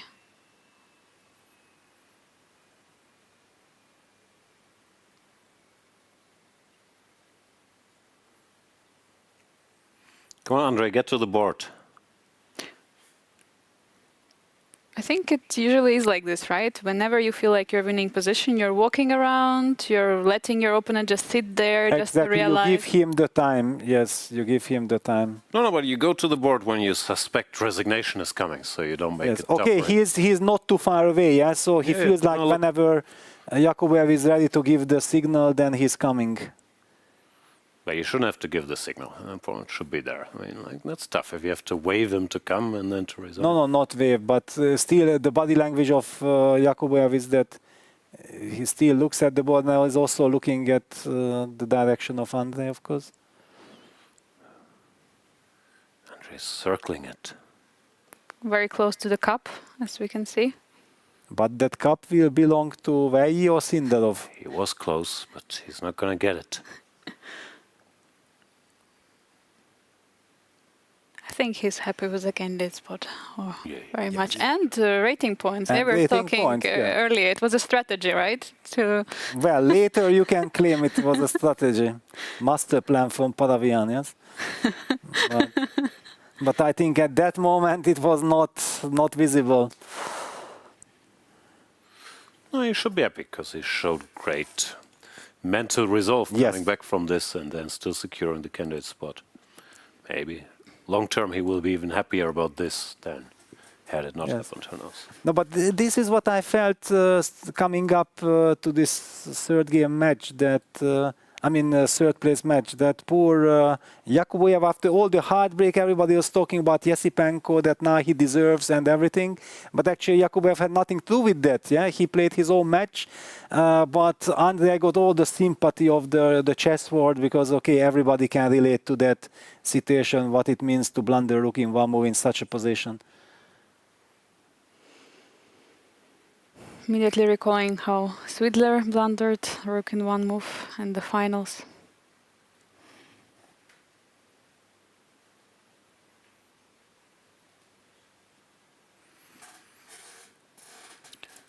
But also once you start looking back, at all the players, all the favorites who were eliminated, and then you realize, you compare, and then you realize you did a great job, and he did tremendously amazing playing this event. Yeah, but this will come later, yeah. Right now you only know that you had a chance and you missed it. And this is what you feel. But clearly he has to be very happy and very proud later on at this achievement. Imagine if the match went other way, we would have two Uzbek players and the candidates. Absolutely shocking. Yeah, rook b takes c1 played. This move was played with acceptance. Yes. I think rook d2, king g3, queen e2 will be the last move of the game. I think bishop takes f3. No way. No way. Queen E2, yeah? Queen E2, yes. Queen E2 team. It's connected with knight C1. Now the moment of truth. Let's see who was right. Yeah, Queen E2 100%. It's just impossible otherwise. 100%. It's 100%. Yeah, What odds are you giving me? Like, should be you're giving 90 to 1. Yeah, but there is no other move than Queen E2. Of course, Queen E2 will be played and blitz down. There you you're go. right again. So sad. I'm a chess player, you know. Oh, thank you, Peter. This is how I feel about that. Such moves will be played. And resignation comes. Yep. Congrats to Andrey Esipenko. Securing third place and, more importantly, the candidate spot. What a performance for Andrey Esipenko in the World Cup. Also the heartbreak in the semifinals and now bouncing back with 2 victories. Incredible performance for Andrey. We'll see if we can get a hold of Esipenko. That means now the candidates field is completed. We know all 8 players that will compete in Cyprus in April 2026 for the challenge of Gukesh. And I think the other candidates, they won't be too thrilled to see Esipenko joining the party, because yeah, he's stable. His rating is a little lower, but he's not prey even at this level. No, not at all. Yeah, they want him to be gaining rating till the candidates, that's for sure. But that also means that Andrey will get in better and better shape. That was very well deserved. You can see he's the exhaustion now that the tournament is over, not in the mood to celebrate. Angelica left us trying to track down Andrey Esipenko over there. Yeah, because yesterday we talked about it, that we were very happy to have Andrey in our studio and we would love to have a lot of questions, but we showed respect and knowing that he still had to play in a very important game. Now no more excuses. Yeah. Stay tuned for the 4-hour deep dive marathon with interview. Andrey Esipenko. You can challenge him to a blitz game if you want to. In the meantime, don't forget to like and subscribe, because tomorrow might be your last chance to do so, and we're still very, very far from the like and subscribes number. Where do we stand? We're shooting for. I haven't checked yesterday. It was too frustrating. Stuck at 306,000 or something. Oh, very depressing. FIDE_chess on YouTube. And here we see the updated candidates field. Fabian Caruana, Anish Giri, the veterans. Matthias Blübaum, Wei Yi, the in-betweeners. Sindarov, Esipenko. I'm not sure, Esipenko, does he belong to the kids or to the in-betweeners? He's 23. Yeah, he's already in-betweeners. He's in-betweener already. Yeah. Great series, by the way. Check it out. And then we will have Pragnanda. He's still Team Kids. And the rating spot, 99.9%, will go to Hikaru Nakamura, the veterans. That's the field. And the youngsters with so much smile and happiness, yeah, entering the candidates. Look at Andrey, how happy he is. Sindarov, super happy. Very, very proud. Also Blübaum. Yes, I understand, but also Blübaum. And then like Anish and Fabi, like, of course we belong to the candidates, yeah, no extraordinary joy there. It's everyday business, but we know it's not working like this. But he can't hide the eyes, saying, this is strictly business. And we're switching to an interview with, I think, Lukasz. Let's see what's happening there. I'm here today joined by Łukasz Turley, the FIDE Secretary General, as well as a technical delegate here at the World Cup. Now, this is one of FIDE's flagship events. Tell us about the organization and planning that goes on behind the scenes. This is basically the strongest, the most important event of the year. So the process of preparations was very, very long. Huge involvement by local organizing committee, all India Chess Federation, local government, Goa Chess Federation did amazing job to host this event here. We see the playing hall, which is on the top standards. Both players and also supporters were appreciating the conditions of play. But also I'm very happy that we had so many side events, side activities, including the World Corporate Chess Championships and this 35 days basically here in India. It was not that long time as someone could have say. Every day something new, every day something was happening. So we are coming to the end, but I think everyone is very happy. You mentioned a lot of key parties here. You know, we've got the FIDE, we've got the AICF, the LOC, so many working parts and people working together. What kind of challenges did that bring? With this kind of tournament, there are always many challenges.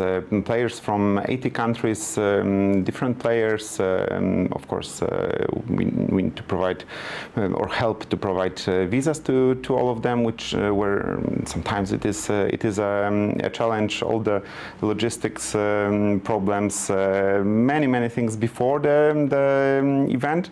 Also, this tournament is quite challenging for the hotel, for example, because player is booking the room for 3 days sometimes, but might stay until the end of the tournament. So here all the contracts needs to be prepared in very precise way. But I'm very happy that especially the local organizing committee managed to do it on the very high level. We've seen major sponsors and partners support FIDE in our events in the last few years. How important is corporate collaboration for the future of chess? I think it was an amazing tournament and great to see all top brands of the corporate world coming here to Goa, India, for FIDE World Corporate Championships. We had Microsoft, Deloitte, Google, Morgan Stanley, JP Morgan, top companies, Tech Mahindra from India playing together. And for us, it is one of the very important projects because we are bringing corporate world together.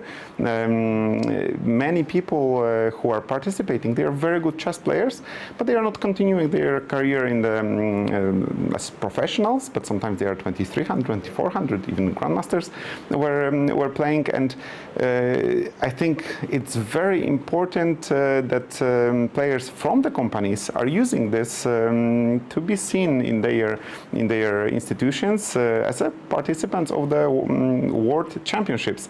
It is, I think, something very big when you are a person working in a company of 20, 30, sometimes hundreds of thousands of people, and you are representing your company on this level. We are also very glad that this year we managed to organize together with Kazakhstan Chess Federation the over-the-board qualifications next to one of the economic forums in Astana. So we are looking forward to continue this and to organize together with federations, with partners, but also with some of the companies which were participating here, many over-the-board events, because this brings opportunity for networking, and this is one of the goals, that people from different background, different companies will come to one place, preferably at financial forums, economic forums. Let's have chess side events there, which will be the qualifications for the World Corporate Championships. Let's have them qualify for the finals. Already have amazing opportunity for networking there during the qualifications, and the best will play for the title. We are calling this the smartest company of the world. I think players who were here were very happy, and they were actually coming and asking how they can get involved, because very often when you are working professionally, you don't have that much time to build your little chess club, but you want to do something with chess and to get involved in the corporate championships, or even to build structures in your company.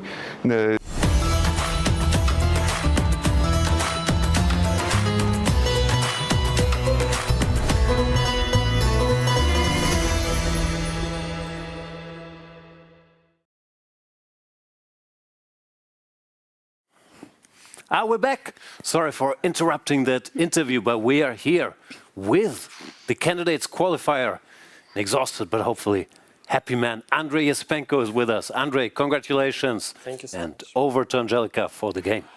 Huge congratulations, Andrey. Finally, this is over. You're in the candidates. First, before diving into the game, what are your emotions right now? Please share with us. I'm extremely happy. This is probably the best moment in my chess career.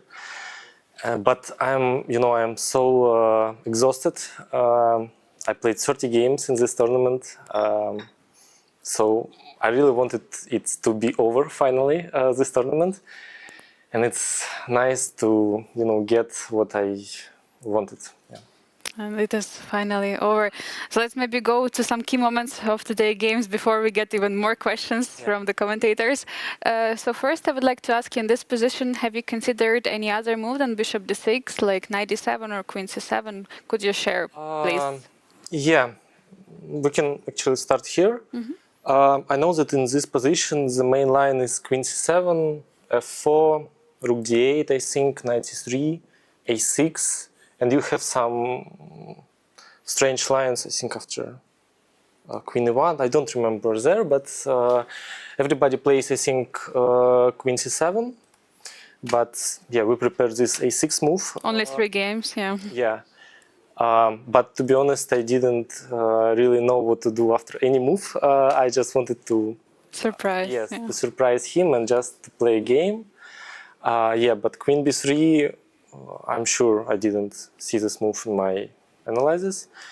And yeah, here I thought that it makes sense to play bishop d6 to make him play f4. And here after f4 already I have some ideas with b5, and I just give up this pawn and just have some game because his king is already weak. So I have some b5 and some game. And queen c7, yeah, I'm also like attacking the knight. And if we go just back instead of bishop d6, because first queen c7, it also forces f4 with the same ideas. Yeah, but for me, bishop d6 looked more natural. So I felt that it's maybe like transposing, but yeah, I started with bishop d6, f4, queen c7. Yeah, I'm not sure about cd, but also I couldn't understand what to do for him here, because let's say knight f3, I think I have b5, should be okay. I just give up this pawn and some c4, everything. Yeah, but after cd, I think he missed this b5 move, and after queen a8, bishop b7, I have knight c6, and then it's mate, so he has to do something. Bishop b8. So that's why he played knight f3. Sorry to interrupt for 1 second. After cd, ed, did he consider knight c3 for white? We felt that was his only chance to. Yeah, I saw d4. D4 playing. Knight d5. Yeah, but here I felt that. Queen takes. Queen takes, yeah. Yes. But let's say even if I take on e5, no, on e5. No, this I didn't consider. Well, black is okay, but that at least, and then it's a game. Yeah, well, Yeah, after bishop d5, it's already very hard for him. Queen d8, maybe rook d8, I have something. You have some strange rook a7, b6. Rook a7, yeah. Business as well. Yeah, because there is no threats yet for white, yes. And after knight c3, you also have knight c6, where I thought it's probably a tough move in, draws enough to weaken structure, but knight c6 is good to take. d4, yeah. Yeah, for sure. Do you think he blundered b5, or what didn't he see? Yeah, I think he blundered this move, and sorry if you could. Yeah. Sorry, no, it's okay. I have very easy play. I think. Yeah, after knight f3, bishop b7, queen f5. I was thinking also c4 immediately, but I felt that I just need to, put my pieces on good squares and then do something with pawns. Knight d7, e4, c4. Yeah, I actually missed bishop e3 here. And yeah, I think knight c5 should be okay. Yeah, this position after dc, bc, I think it's critical. And here maybe he could play knight c3, I think. And I was going to play rook a d8. Yeah, because if let's say I play knight d3, he has some e6 move maybe. Yeah, I wasn't sure about this, but knight b2 is maybe also okay. I mean, I'm probably better here because of like these two bishops, very weak king. Yeah, knight d3, h4. Yeah, here actually I was thinking about bishop c5 immediately, but I missed. Yeah, I saw all this line: bishop c5, queen c5, bishop c5, queen c5, king h2, queen e3, and I thought my position is very good there. Queen h3, knight b2 I have there. Yeah, but here he has, maybe he has knight c4. Yes. And yeah, I was calculating bishop d5 because after queen d3, bishop c4 you cannot take, and I take the exchange. But here some knight fd2, maybe I couldn't understand what's going on, so I decided to just to play rook a8. Rook a8, classy move, just Yeah. defend. And here I thought he will play something like knight king h2, and yeah, here we still play, yeah, like maybe knight b2. I thought I can take, and then c3 and c2, and yeah, just take the pawn. But rook a b1, I think it's losing immediately because maybe he blunders that after knight c4, bishop e3, knight e3, I have let's say queen b6 or queen b6 or queen c5. Yeah, but this position is yeah, just bad. So the game. Andrey, first I would like to ask you, just trying to recall all the matches, and what would you say was your toughest one? Because there was one match where you had to come back, right, against Puya Dani, where you lost the first classical match and you had to come back. But was there some particular match which was the toughest, or was it the last one to get? It was definitely the last one, to be honest, because I also got a little bit sick. I felt really bad after this loss to Wei Yi. And the next morning I wake up and I felt really, really bad. So also I wanted it to, as I said, to be finished as soon as possible. And yeah, I felt it should be very, very hard match for me. So I'm super happy to win it and qualify. Yeah. One more question from me. Did you know that you haven't lost a single match in the World Cup so far that you played in the classical portion? Because all the matches you lost in previous World Cups were always in tie breaks. We were just finding it very amusing that only you and Wei Yi. Really? Yes. Actually, I didn't think about it at all. It's nice. Okay. Okay, Peter, Jan, do you have some questions? Yes, you said absolutely. You had a lot. Absolutely, Andrey. Yeah, first of all, congratulations of getting into the candidates, because I can imagine what it means to you, and that's my question, because I was having the chance to commentate your very last game in the Grand Swiss 2023 against Anish Giri, when you actually came up with a brilliant idea, opening idea.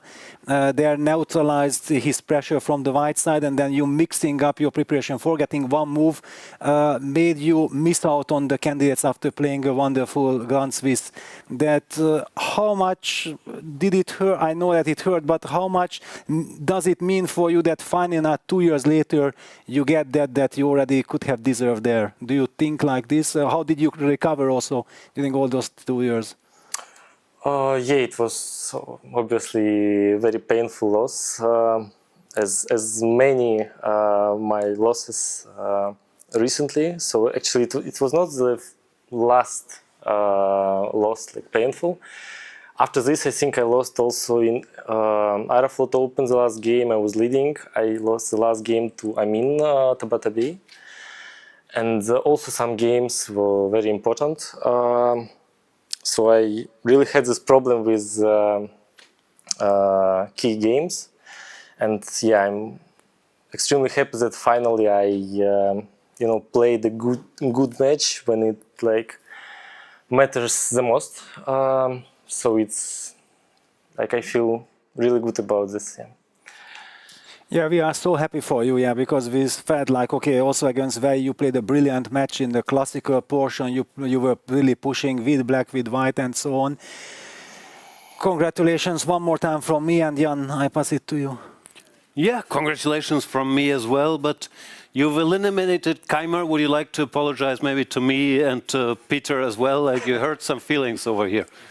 It's a job. Nothing personal. Nothing personal, exactly. And now the candidates is not that far away. No, it's beginning of April, end of March, when we start thinking about training, putting a team together, check out the hotel in Cyprus. Yeah, I think I just need few months just to... That starts in a few months. I mean, I need 2 months and then 2 months for preparation. I guess it's the best plan. That's fair. Best of luck and congratulations. Thank you so much for joining. Thank you. And that's it from us for today. We would like to thank the organizers and partners of the FIDE World Cup in Goa, which is now over for everyone but 2 players. The All India Chess Federation, Sports Authority of India, Ministry of Youth Affairs and Sports of India, Government of Goa and Sports Authority of Goa. Thank you, Peter. Thanks, Angelica. Thank you so much, Andrey. That's it for today. Finals tiebreak tomorrow.